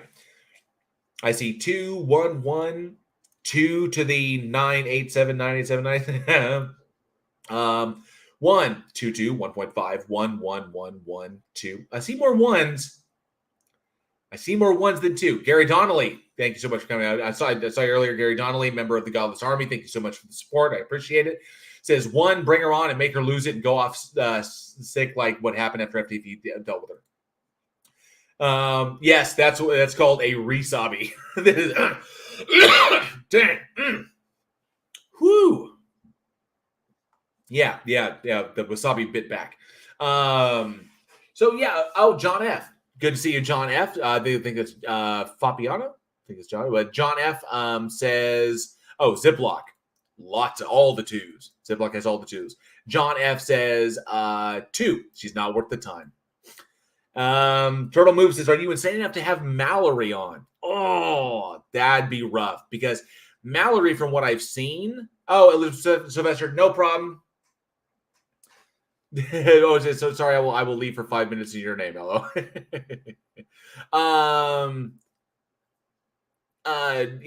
Mallory Antagonizes from what I've seen, and I don't to bring someone on to try and aggravate me to the point. Maybe I think I'd have to be in the right mood. Bob Nodell Joseph says Robert, Otangelo would be a hard one to beat. Otangelo, it was pretty rough. That was pretty rough. Yeah, and Mr. Andre, you're right. Mallory is there for attention. Absolutely. Let me see. Rachie is Sleepies or Pokeley's Mini-Me. Pokeley's Mini-Me. I gotcha. Yeah, possibly. Yeah. I don't know. Maybe. I would like to get her on the channel. I would like to have a discussion with her. There are things that need to be addressed that she has spoken of, and at least I know she can maintain her cool. So NTS says Mallory used to be fun and cute. She's getting darker and darker. She's dropped her character. She's becoming really, really bad. Yeah. You know what? I would. Sure, why not? Why not? I'd bring Mallory on. I'd chat with Mallory.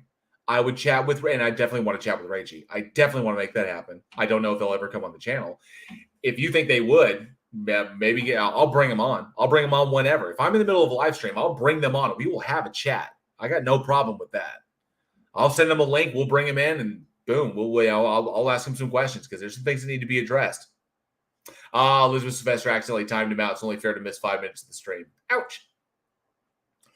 Plottle says Mallory is fine once you accept what her goal is. Interesting. Okay. Lubo. Have them both at the same time. It's not that kind of stream, my friend.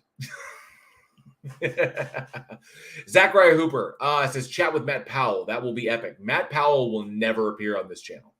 Ever. He will never appear on this channel. Because remember, we have a Dr. Peel emoji. All of you channel members, there is a Dr. Peel emoji that you can use. So I may have to improve it. I don't know if it's the best quality it could be, but there is. I made a Dr. Peel emoji for all of you. So enjoy that.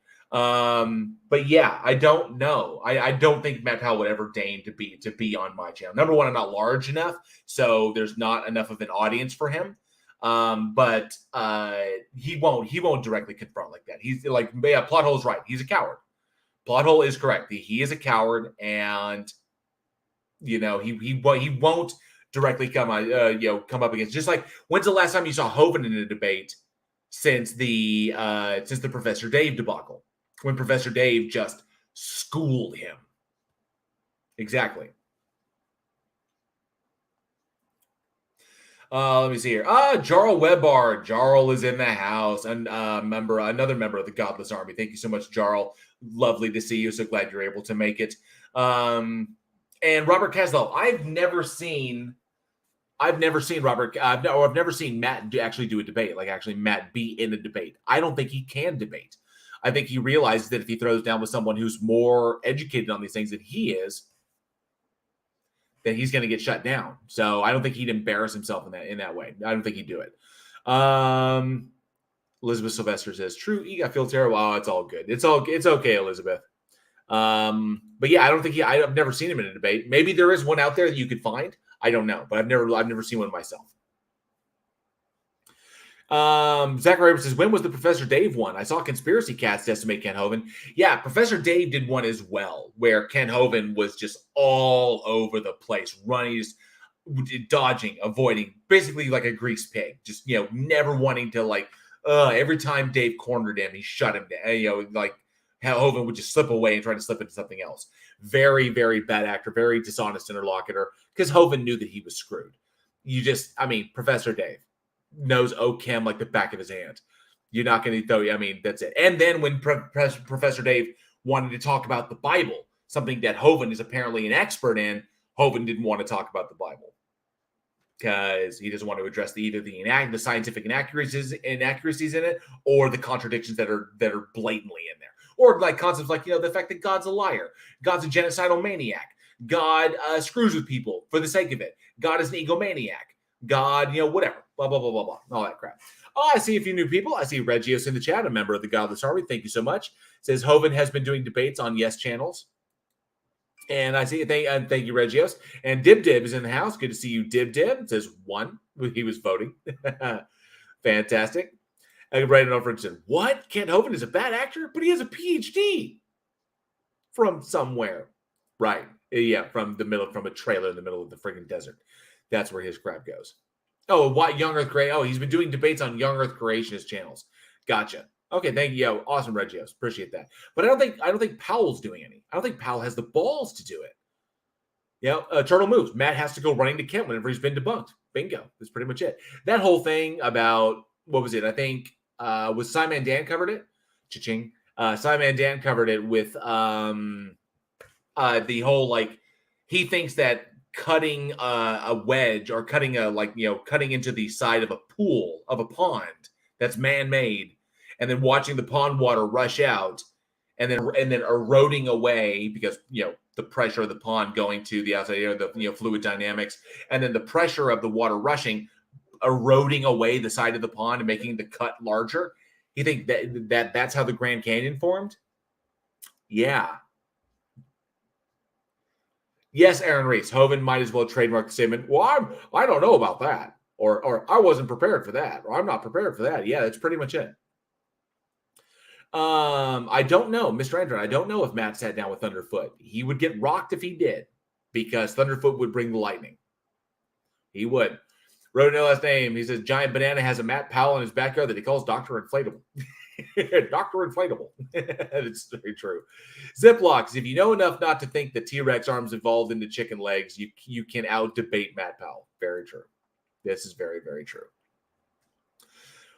Oh yes. Zachary Hooper. Oh yeah. When they both showed up for Whack an Atheist and embarrassed themselves. That whole the let's take our shirts off.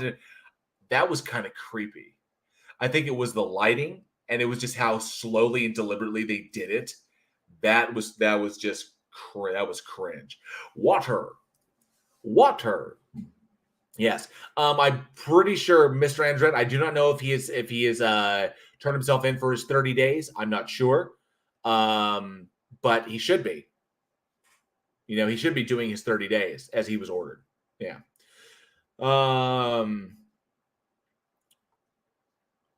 Let me see here. Sean Alexander, Kent Hovind as a PhD, like my can of Dr. Pepper went to Harvard. Robert Castle. That's how the Grand Canyon was made.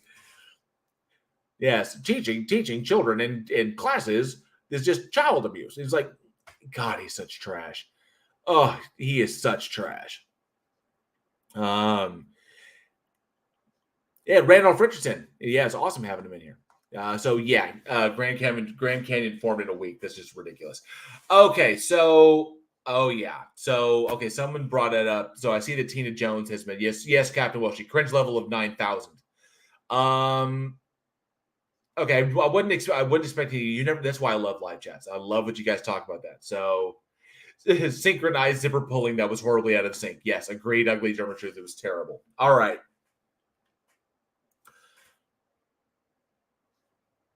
So, how to address this? Johnny O was doing an investigation into Kent Hovind and Dinosaur Adventureland regarding a certain people. Hey, Mark Short, good to see you. Says that was a funny one. Professor Dave was getting so pissed off. Yeah, he was annoying him badly. That there were individuals who had been convicted of actions against children and were being allowed to stay at Dinosaur Adventureland where other members of the family, where other families and children live as well, because a lot of people live on the compound there, and that some of these people were convicted child, bad people, and that they were friends with him for a while. One of these guys apparently was involved in a strip poker game with minors where they got down to their underwear. This is convicted, legit convicted, for his actions. And Kent allows this guy to stay on the property. Now, Johnny O, that's broad strokes. Johnny O was in charge of that information. Was basically looking into that. Was in charge of that investigation. That's what he's breaking down. He did a video on it. I did an addendum on that investigation. Now, okay, Robert Caslow, this is very important. I do not know. We don't know if there is a current criminal investigation going on. Because of the nature of Kent Hovind and the people that are around him, people like that, it cannot be made publicly. I'm pretty sure that law enforcement agencies would not want it public knowledge that Kent Hovind was being investigated, because Kent Hovind will run. He's a con artist, first and foremost, and that he will run. They need him staying in one place while they do an investigation. If there is an investigation going on by law enforcement, either the FBI or state authorities, maybe even the IRS, I don't know. I cannot confirm that there is or there is not. I have no idea. So, which is why we were doing the efforts, making the efforts that we were making, because Johnny O investigated that, and then he came across another thing that I started to investigate, which is where my video came from. The MLM attachment to Dinosaur Adventureland and Ernest Land being connected to the MLM and a trustee of Christian Science Evangelism, which is the 501c3 that Dinosaur Adventureland is operated underneath. There's weirdness here that crosses multiple state lines: Alabama, Nevada, Florida. There's definitely there's fuckery. It should have been named the fuckery stream. I couldn't have named it that, but that's what this is. Oh, UKPI, thank you so much for £2. Says got to go now. Sending love from Scotland. All the love. Thank you so much. I appreciate it.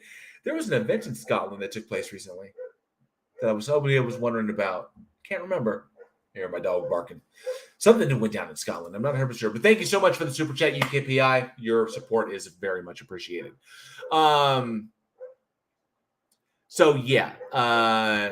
3 rating for an SO. Never heard that term. Significant other? I don't know. I only know SO as significant other. So, yes, and MLMs are cults as well. So, but nonetheless, Johnny O was looking into that aspect. And I did an addendum to that video where I was covering the MLM relationship, what the MLM was, how the MLM was fake, how it was all BS, exposing the MLM, and then exposing the connection of the MLM to Dinosaur Adventureland and Kent Hovind. and how this is just the tip of the iceberg when it comes to financial, douchebaggery, financial fuckery that is going on between Christian Science evangelism and that. Now, I don't have enough. The evidence I have is all circumstantial. I stated that before. I'm legally obligated to say that all I have is circumstantial evidence, and we are currently still investigating. I can't say that he's committed any crimes legitimately. All I can say is it looks very suspicious. But it may not be. It may just be so convoluted that it looks that way. The investigation is ongoing. And if there's a law enforcement organization that's investigating him as well, so be it. We'll find out. But we are continuing to work on this because this is something that people, at least families, need to be aware of so that people can stop being victimized by con artists and frauditors like Kent Hovind.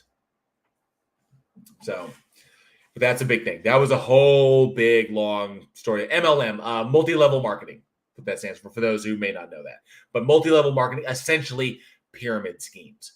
My video on snake oil salesman, what that video was about, was exposing what the talking about the specific MLM and then breaking it down why it's crap and then explaining how it works. And then, of course, going after that. But there's definitely screwery, so some sort of screwery going on, in my opinion. We're going to expose it if we can, because people need to be aware so they can stop being victimized.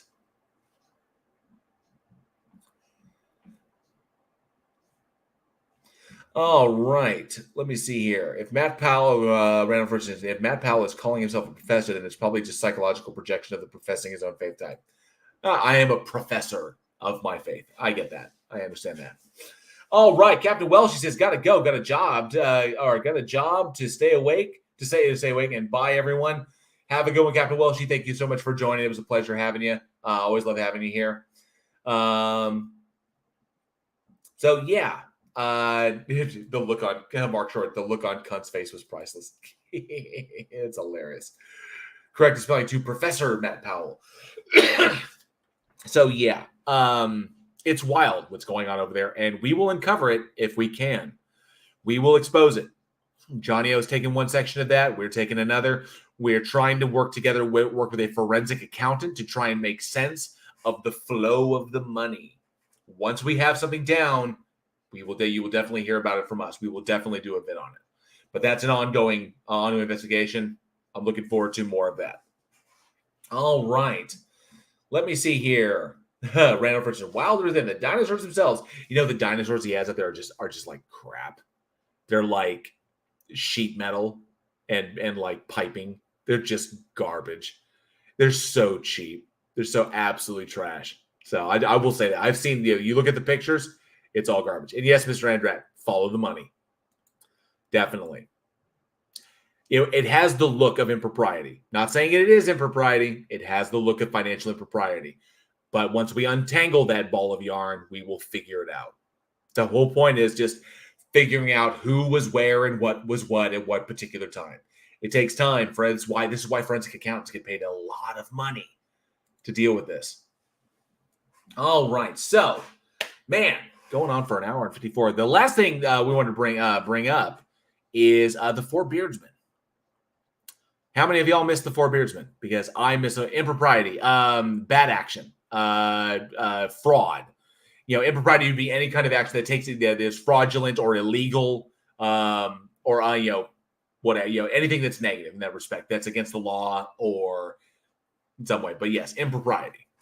I have no doubt monkeying the works. I'd be surprised if Kent wasn't abusing 501c3 status somehow. I have no doubt. So, who has the crappiest dinos, Kent or Ken? Kent Hovind has the crappiest dinos. At least Ken has like legitimate animatronics. I've seen the animatronic like dinosaurs that they have at the Ark Encounter. At least he's got like animatronics.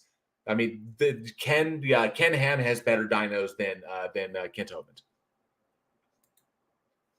And yes, we will do that. Yeah, any evidence that we uncover that is substantial, we will immediately hand over to the authorities so that they can do their jobs. So we will definitely do that. So the general idea is that yes, Mr. Andrat, the Four Beardsmen, long time missing. We have been a long time missing. And we need to come back. So for those who are new here, those who are not aware, the Four Beardsmen of the Apocalypse are myself, because we all have beards. So it's myself, Johnny O from over at the Plot Hole, PhD Tony from his channel, PhD Tony, and of course Irish Demon from Irish Demon and Irish Demon Reloaded. Real life gets in the way sometimes. This is just the way it is, and it's difficulty, and it can make things difficult. I moved up here to Oklahoma to get more rural. Johnny O just started a new job. PhD Tony has been fighting illness off and on for the past few months. It's just he goes down, he comes back up. That's what happens when you're older than the fucking sand. And Irish Demon moved to Ireland, moved back home to Ireland, and just dealing with and of course and then helping the family with his father-in-law, with Jen's father. So, and then doing a lot of stuff with his motorcycle and basically getting himself situated in Ireland. That takes time, not to mention all the crap going on with his shipping container and all of his stuff. I can't even deal. I couldn't even imagine. If I put all my stuff in a pod and then the company lost it, I would be so pissed. I'd be so, oh my God, I'd be burning stuff down. But yeah, maybe the 4 months helped the two kids actually grow beards. But yeah, so we've got life sometimes gets in the way. That's what happens sometimes. Hopefully, very, very soon, we will get this going again. You saw Tony dropped a new video the other day. I think it was stupid questions Flurfs ask. And Johnny's dropping regularly. I'm trying to, I sound like, we're regular. We're taking poops regularly. We are dropping content regularly. And hopefully we are all regular. Irish Demon as well. Not as often as he used to be, but, he's still getting situated. But hopefully we will start doing it regularly again on Sundays. I loved doing it on Sundays. It was just a great day to do it. And of course, hopefully we will get together and start doing it again once we get those time periods handled. What I am seriously looking forward to is that PhD Tony and Commander Darklight will be guest judges on our next Bloodbath debate over a Week in Horror. They will be joining us to judge who wins between me and Alex in the debate between Killer Tomatoes versus Killer Clowns. I don't know where I come up with this shit, but it's going to be a lot of fun. So yeah, but yes, hopefully very, very soon, we will get the Four Beardsmen back together regularly so that we can discuss the things that you loved hearing us discuss, stuff going on in the world. A lot of the things that I talked about today would have been awesome to talk with Tony and Johnny and Irish to get their feel for, or maybe, Irish to sit there and try and be funny.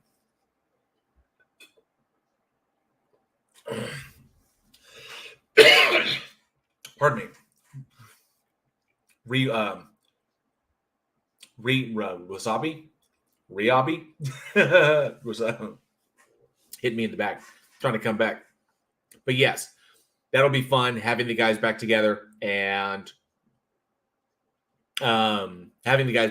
discussing things that you like hearing us discuss. Especially, because we all kind of specialize in different areas. I love hearing, PhD Tony talking about science and respect. I like bringing these ideas about religion and the harm that it causes.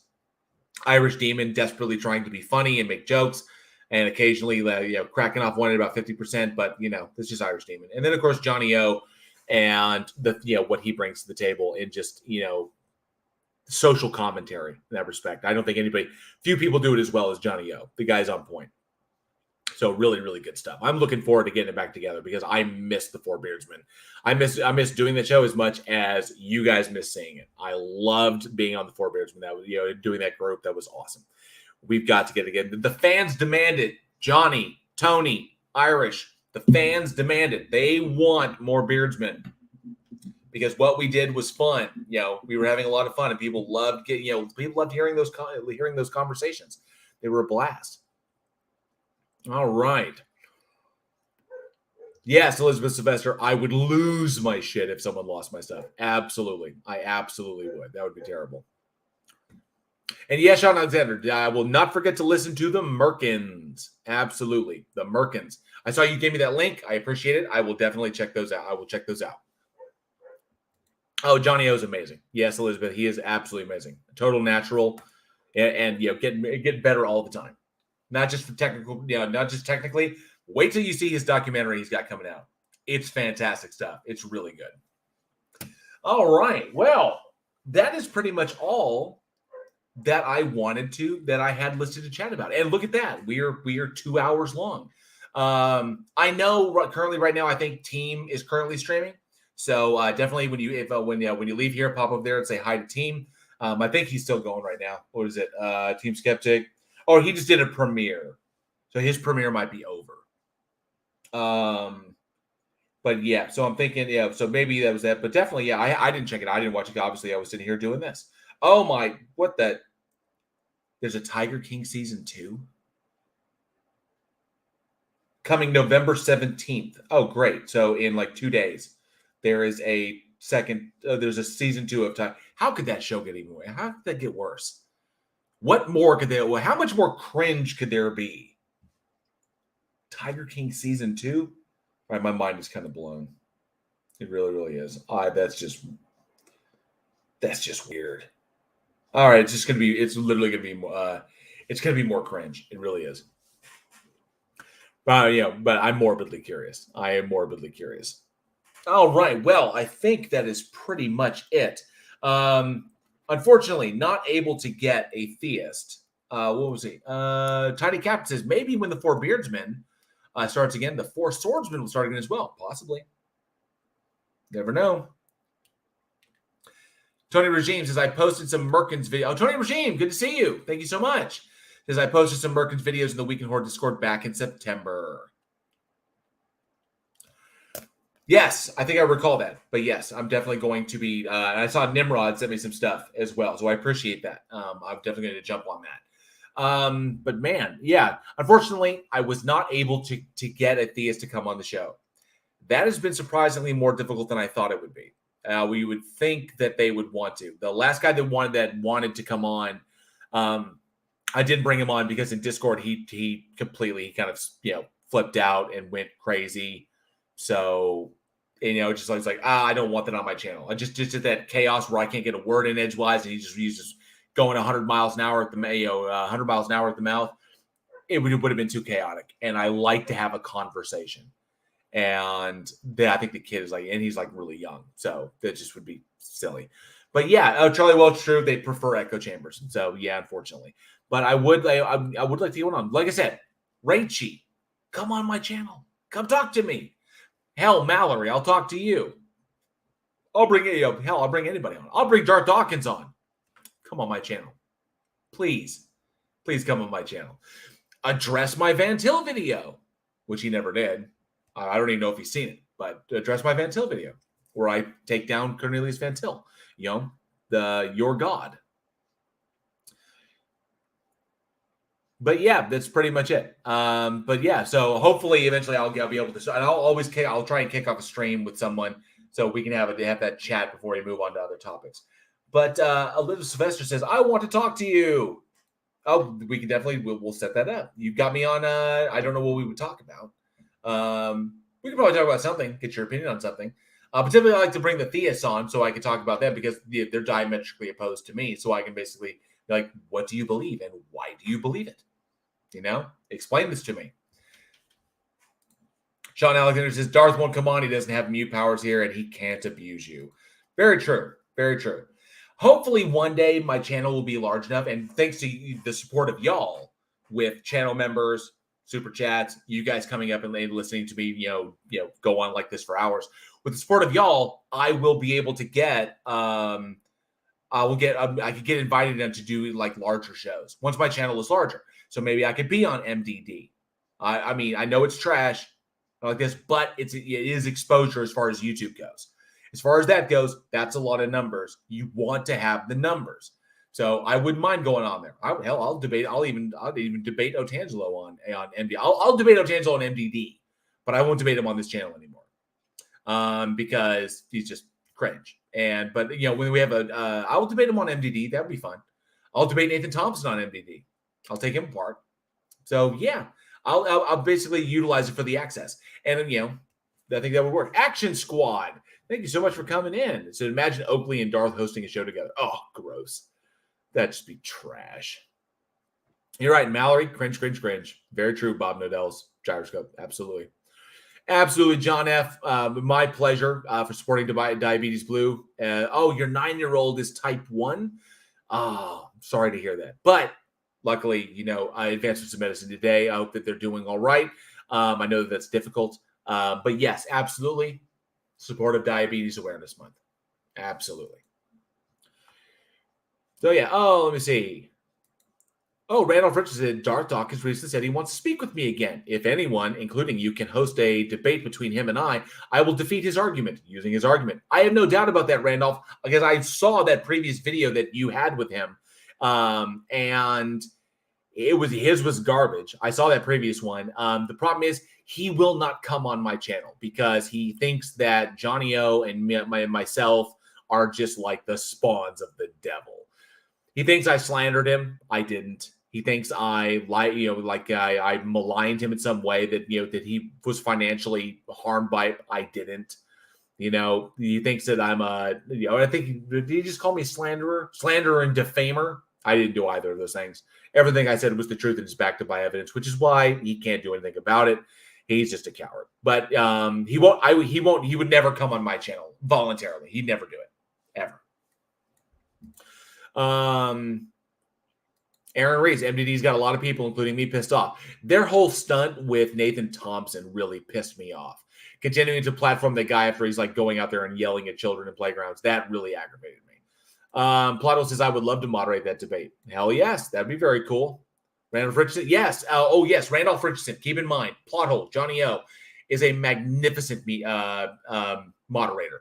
Let him moderate for you if you get the opportunity. That would be fantastic. It really would. It would probably piss Darth off as well. Nimrod says, I can't wait for Schrodinger's and McTube's debate channel to become reality with proper moderation. I did not know that they were putting together a debate channel. That's pretty badass. Schrodinger's cat and MC Toon. Kind of makes me, I'm glad that there's agree to disagree. I haven't seen agree to disagree do anything. Hopefully they'll start churning it up and getting it going a little bit more. I'd love to be on another agree to disagree. I had a pretty good debate against a bit of Orange, who will be the subject of my next created video coming up. I had a debate against him where I pretty much trounced him, and I'm looking forward to dropping a video about his misunderstanding of reality and how he seems to think that space and time are somehow separate and that the universe is interchangeable with the term nature. Weird stuff. So I'm going to go after that. You'll see that in my next video. And then, of course, I'd love to appear on Agree to Disagree if they want me. If they, I don't know. Maybe they didn't dig me. Maybe they did. I have no idea. They said that it was fun, but I may have gotten a little too aggressive for their style. But I would definitely I would debate any of these cats. I really would. Hopefully, eventually, I will get MC2 on here. I need to message him so we can set up a time that he can come on and talk about what his beliefs are and why he believes them. So eventually, I will. Let me see here.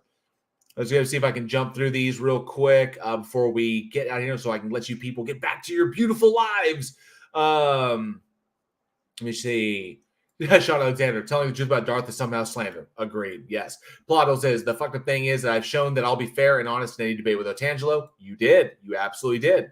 You held me to the standards as well as you held him. So that's pretty much it. The only problem was he had a problem with that, and he kept flipping out. So you had to control him more than you had to control me. But yeah, let me see. Aaron Ray says, MDD is also hosting people that YouTube has banned. I don't know how they get away with that crap. No idea. It's pretty silly. But I would, I would appear on there. I used to be a subscriber and a member. Not anymore. I used to do a lot of super chats to him, but not anymore. Not if that whole thing about, how do they justify this crap? And I was like, and they told me to go, it was like cry harder. And I was like, then I'm gone. So yeah, I won't be a subscriber, but I will. Sure, I'll appear on the show. No problem. MDD seems to promote conspiracy stuff. Yes, you're right. He does get super chats. It's just true. It's how they do it. Dumpster fires get super chats. That's what they get.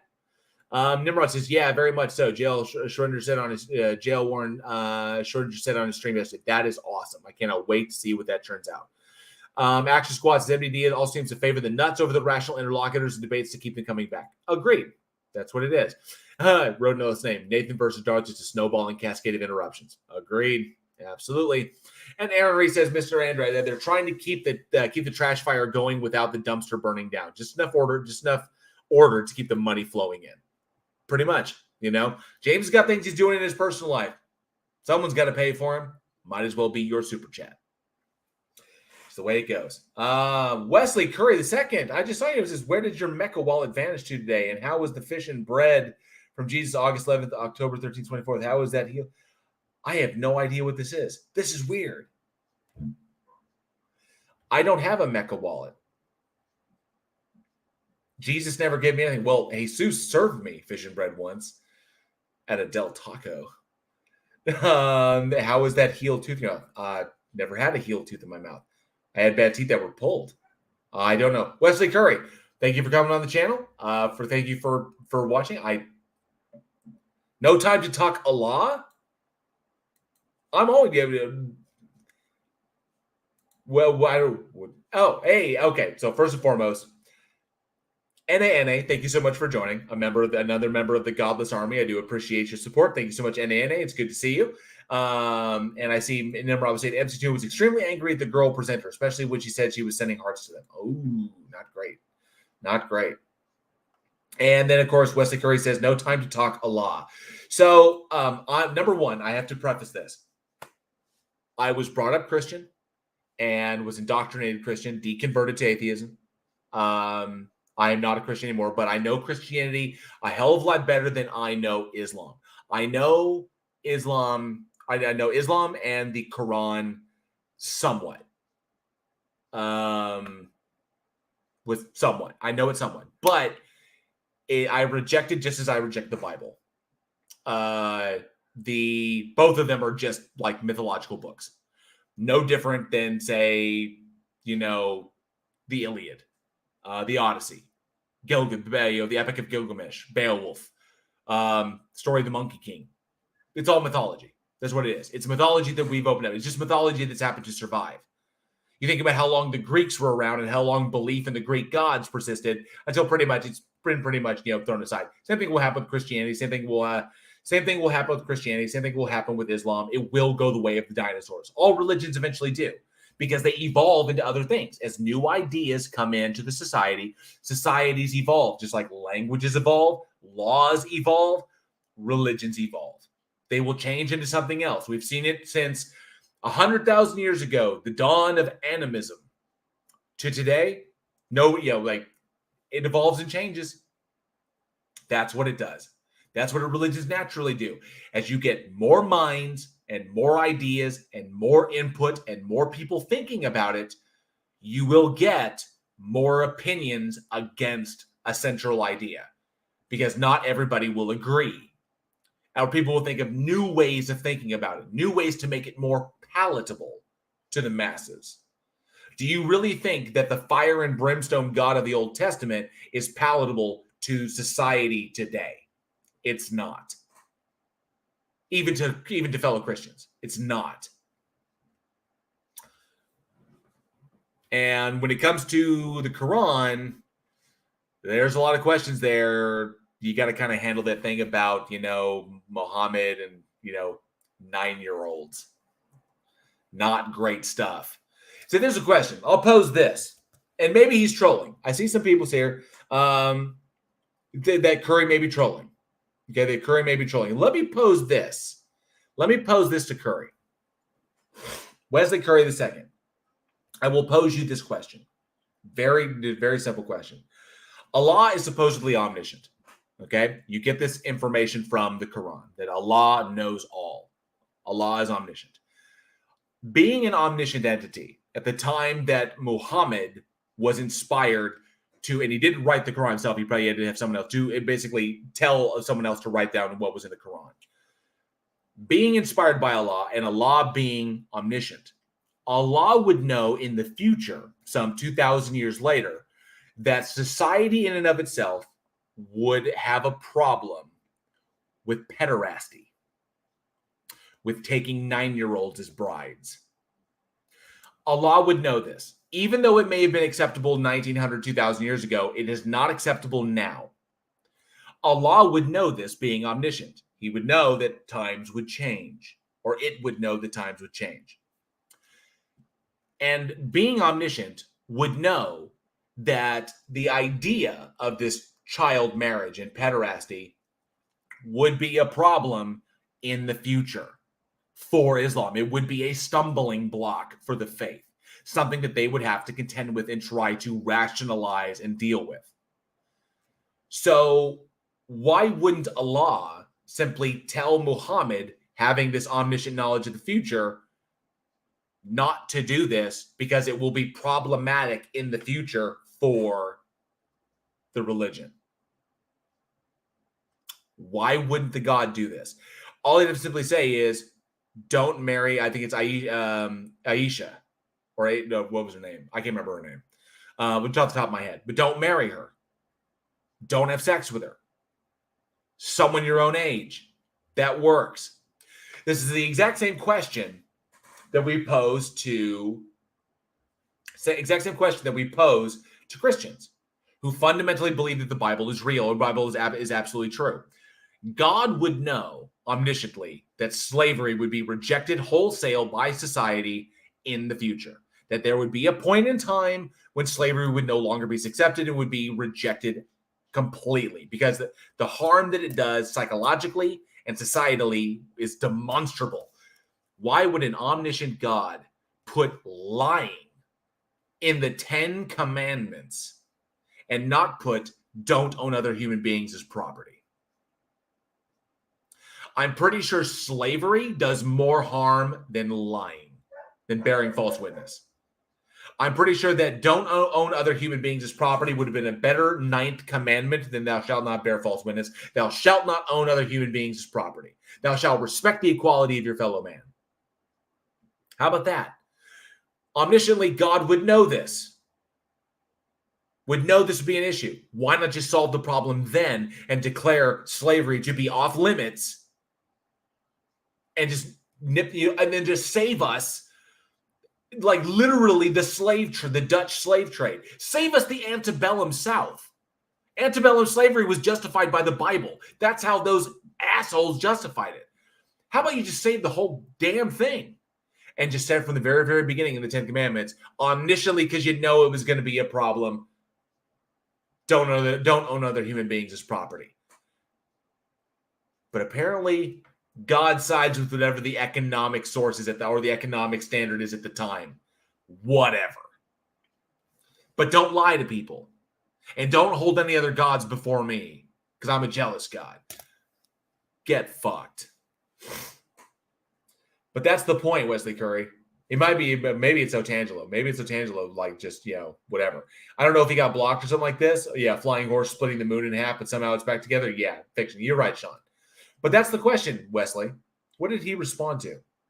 Allah is a dead black frog head with an omnibar. Think, Darth Kermit. I have no idea what that means.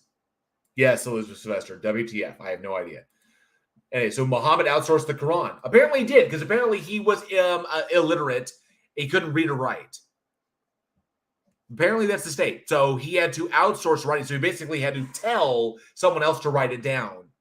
A scribe to write it down, because he couldn't write it himself and he couldn't read. So from Allah to Muhammad to the guy that Muhammad asked to write it down for him. And the guy who wrote it down probably had no direct connection to Allah, which means that chances are it was just Muhammad making shit up. Ugly German truths. Would an omniscient God send all those failing prophets before getting it right the last time he tries? Well, that's an interesting question. It's also an interesting question. Why would God create false prophets? Because in the Bible, it says he does. He actually puts false words into people. He actually creates false prophets to muddy the waters. Why would he do this? He engages in deception. He admits he is a liar. Done. Yes, Mr. Ender, God was created in the image of man. See, this is why this is such a big thing. Wesley, you are very imaginative, and you believe your imaginations are reality. I do not. I don't believe. No, well, technically, imagination is an abstract. So abstract objects do not exist. I'm not a Platonist. There's not some like imagination cloud out there that we tap into. So like 7 is not like this. There's not some grand objective 7 that is out there that we tap into to get the idea, to get the concept of sevenness. So no, I don't think that my imagination is real. My imagination is an abstract. It is a product of my operating hippocampus. Why? Because I understand what the brain does. It's amazing. It's amazing what you do when you have education. NA, hashtag God get fucked. Absolutely. And it's a good question. If Muhammad couldn't proofread it, how do we know his writer wrote it down correctly? Very good point. Or maybe his writer was like, oh, this is kind of crazy. Let me change it to this, because that's nuts. Wesley Curry says, so don't tell the vision from Jesus and get an omnibar. I don't know what an omnibar is. Is that full of protein? Does an omnibar have protein? Can I work it into my dietary regimen before workouts? Is that what an omnibar is? Full grains and protein? I have no idea what that is. I have no idea what you're talking about. You speak nonsense.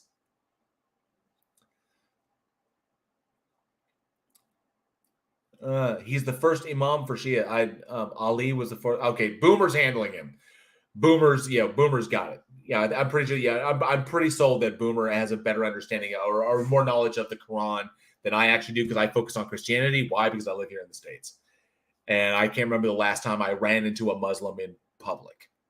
I can't. But Christians all over the place. Live in Texas, live in Oklahoma, of course. I've no doubt they're there. I've no doubt that they're there. I just never run into one myself, because I just don't. I don't even know where the nearest like Islamic temple is.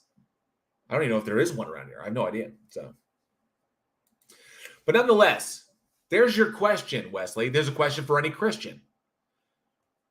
This brings into context, or brings into sharp relief, the motivations behind writing these things down.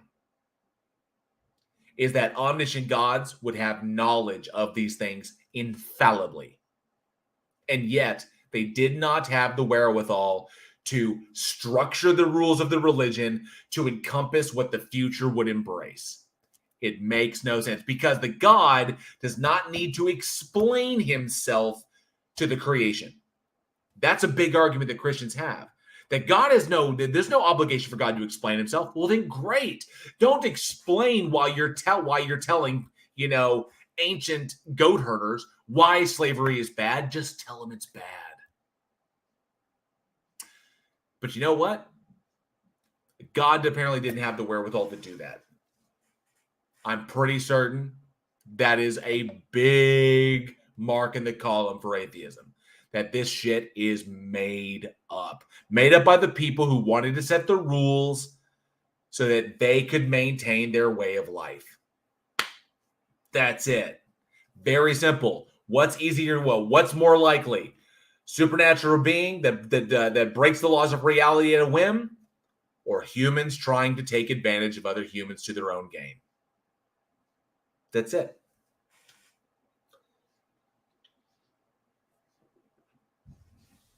Oh. Nimrod. He is not omniscient. He is a very, very, very expert at being a naughty boy. Yes, he is a very naughty boy. They're all naughty boys. Every one of them.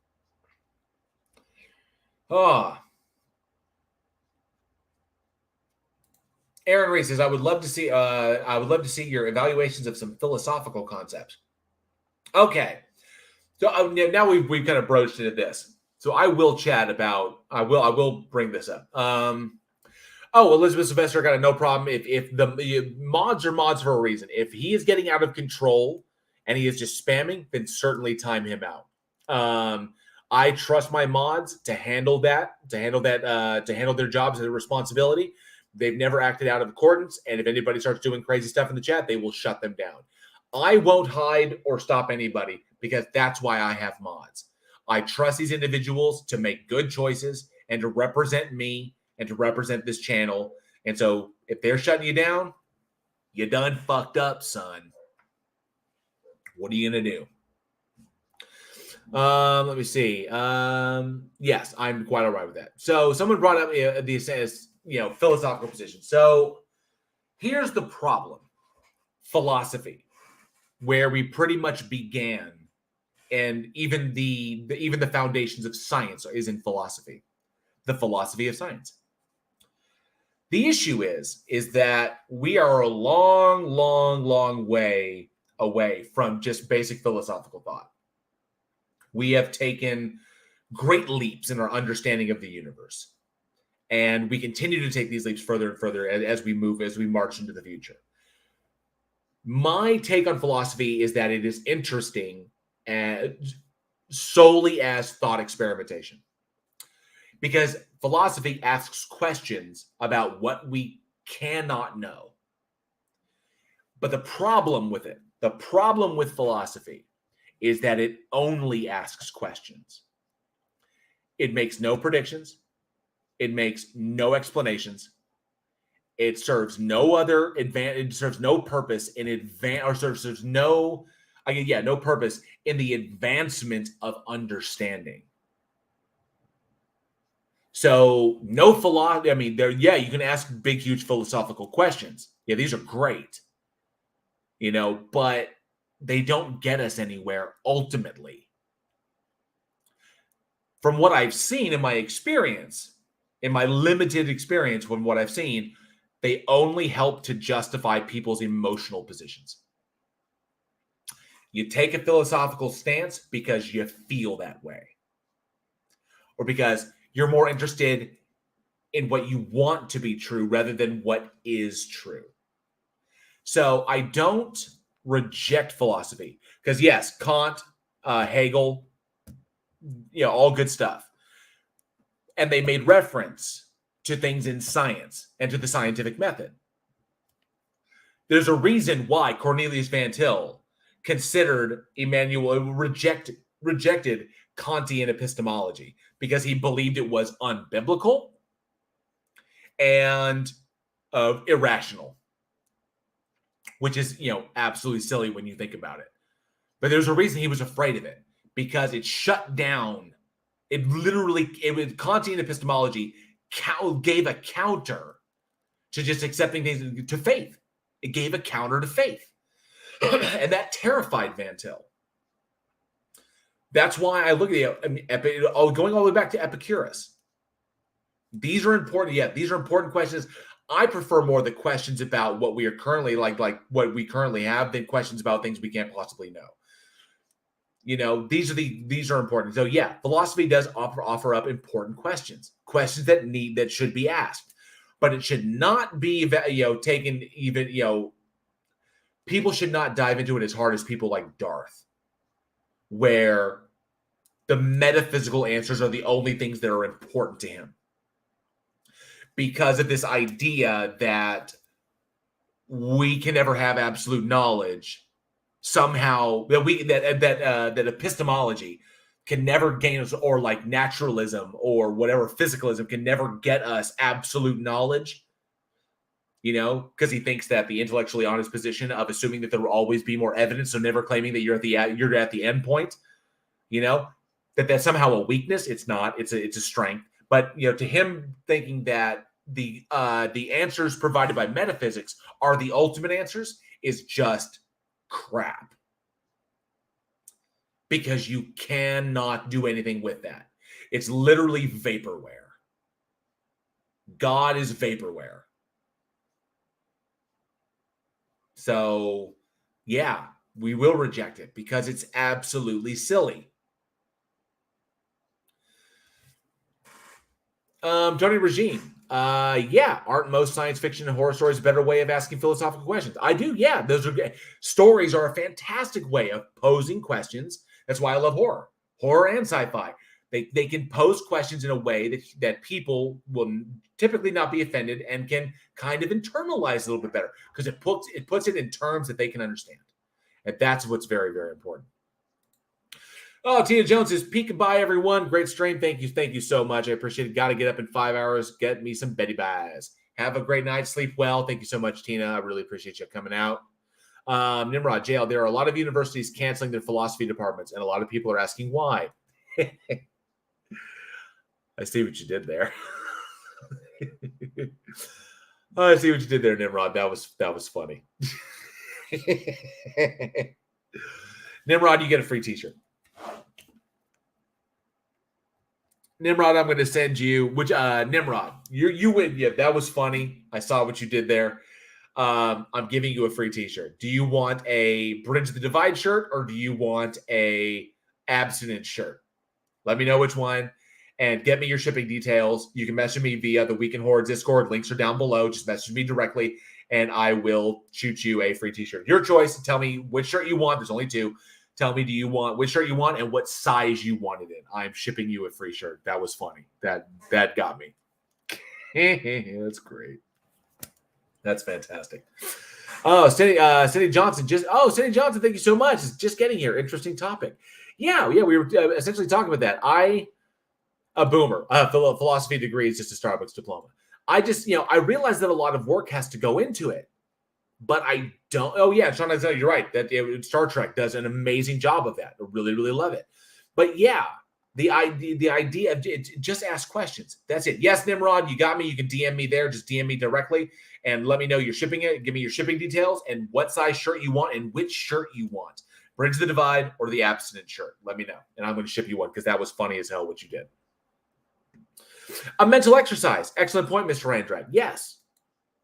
That's pretty much it. Yeah.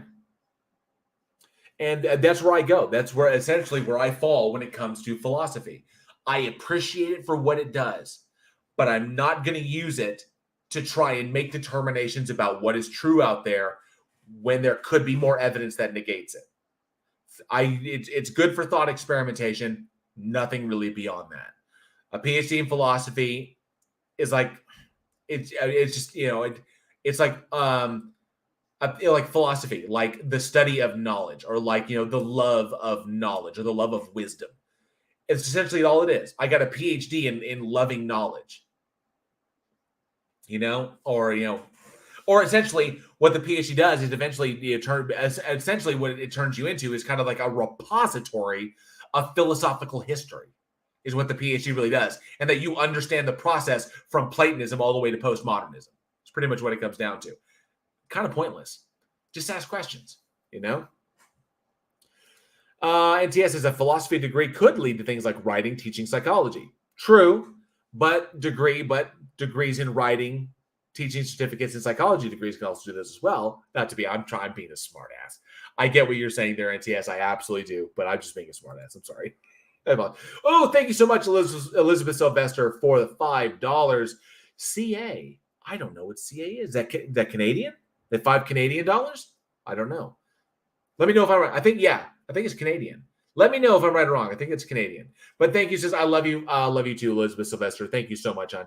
First super chat for this channel. I do appreciate it. Thank you very much. Happy to be a part of the channel. I'm happy to have you here. It gives me meaning in life, and I need this. Thanks for the wrench. My absolute pleasure. Thank you so much for handling it with responsibility, being responsible with it. I appreciate that. And it's a pleasure and an absolute blast having you here. Thank you, Elizabeth, for your support. I really, really, I love you for it. Thank you. Yes, thank you very much. It is Canadian. Wanted to make sure. Just don't want to assume. But yeah, I will file that under my mental. File that for the future. CA means Canadian dollars. The first 2 letters are the same as the ISO country code for all currencies. Thank you very much, Randolph Richardson. I get a lot of Canadians in here. That's awesome. I love Canada. Canada's a fantastic country. You guys are amazing. And TS says, true. My teaching degree led to walking dogs and pet sitting. It happens sometimes. Yeah, it does. I would say, we know what my psychology degree led me to. My psychology degree led me to my acting degree, which has made more money than my psychology one ever did. All right. Canadian currency is negative dollars. Oh, that's mean, Boomer. Don't be mean. So I appreciate that. Philosophy. Yeah, it has its merits. It has its uses. It shouldn't be the final thing it shouldn't be the final hill you die on. So that's pretty much it. And I'm pretty sure Boomer, Tony Regime, what does that make Australian dollars? Oh, I don't know if they're, I don't know who's going to say that. Elizabeth Sylvester says, that's 5 months of Patreon on Week in Horror. Glad I exposed such an amazing person. Thank you so much, Elizabeth. I do appreciate it. That's, you're amazing. Thank you so much. Absolutely.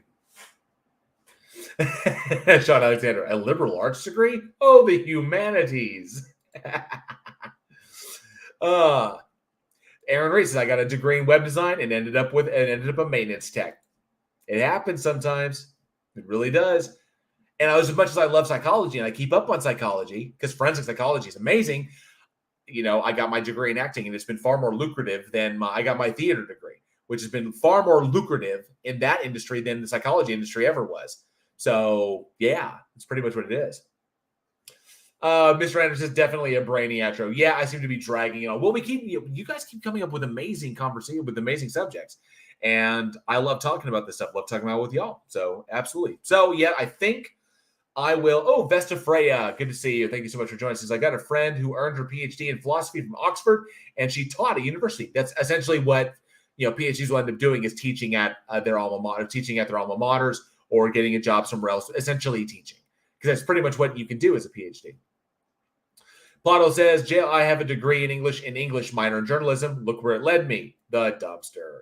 No. Sitting outside the dumpster watching it be on fire. That's where it led you. It gets you a nice comfy chair in front of the dumpster fire. That's where your degree got you.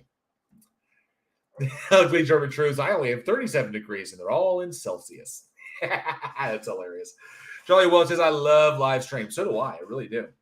So I guess it's been 2.5 hours. I know all of you amazing people have lives to get to. So let me close this out. So what's going on with me? Coming up with me is I've got a new video coming up that I'm putting the finishing touches on that will be coming out, looking at a bit of Orange and some claims he made about 10 ways that you can prove God, which he is absolutely utterly wrong about. So I will be attacking that. So walking you through that very, very silly argument. Thank you. Another super chat from Elizabeth Sylvester. Thank you so much. Another Canadian $5 says, here's another 5. I'm feeling good today, so I'm spreading the love. Thank you so much, Elizabeth. You are amazing. Thank you so much for the support. I really do appreciate it. Sean Alexander says, just don't roast marshmallows on a dumpster fire. Oh, yeah, the toxicity will leach into the sugar. So yes, I have a new video coming out, which I will be putting the finishing touches on. I will also do some more Omegle stuff because it seemed that y'all really liked it. I will make sure the sound is up on that.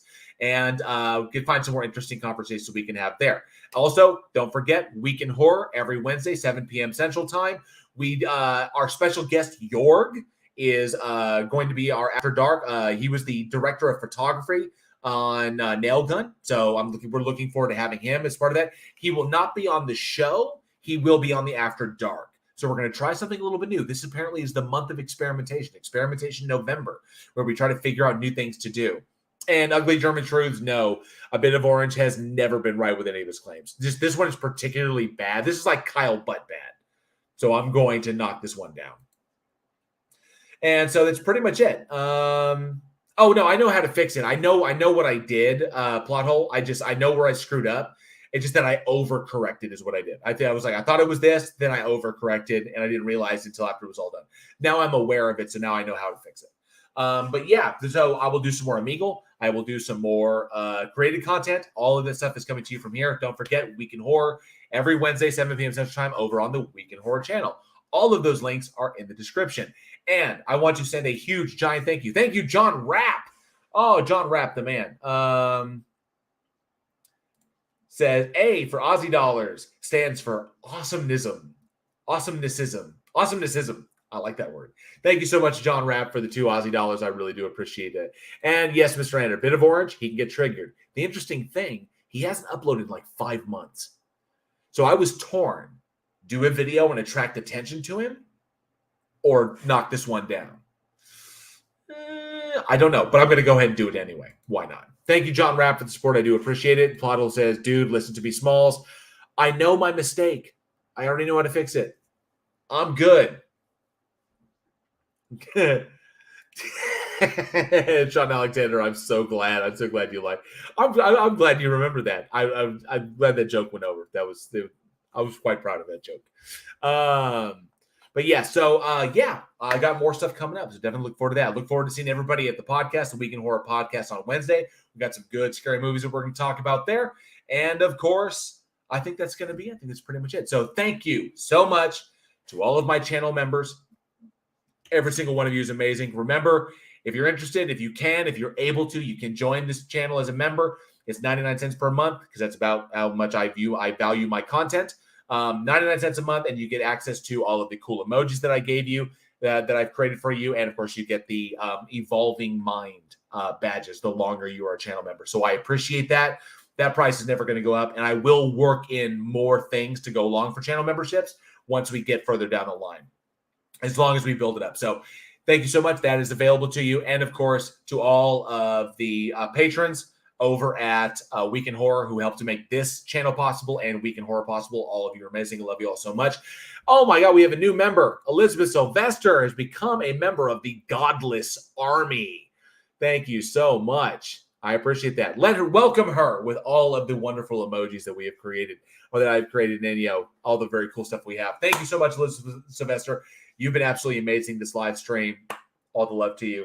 So glad, and I'm so glad you're feeling better recently. So thank you so much. You are absolutely amazing, an integral part of making this show happen. So yeah, but that's pretty much it. Thank you all so much for joining. It's been my absolute pleasure to sit and chat with y'all. Thank you very much, Randolph. I appreciate that, and I will definitely be cranking this out as long as y'all want to hang around and listen. I will always find cool things to talk about, and that's pretty much it. So I will close it out. As always, be safe, be excellent to each other, and together we can bridge the divide.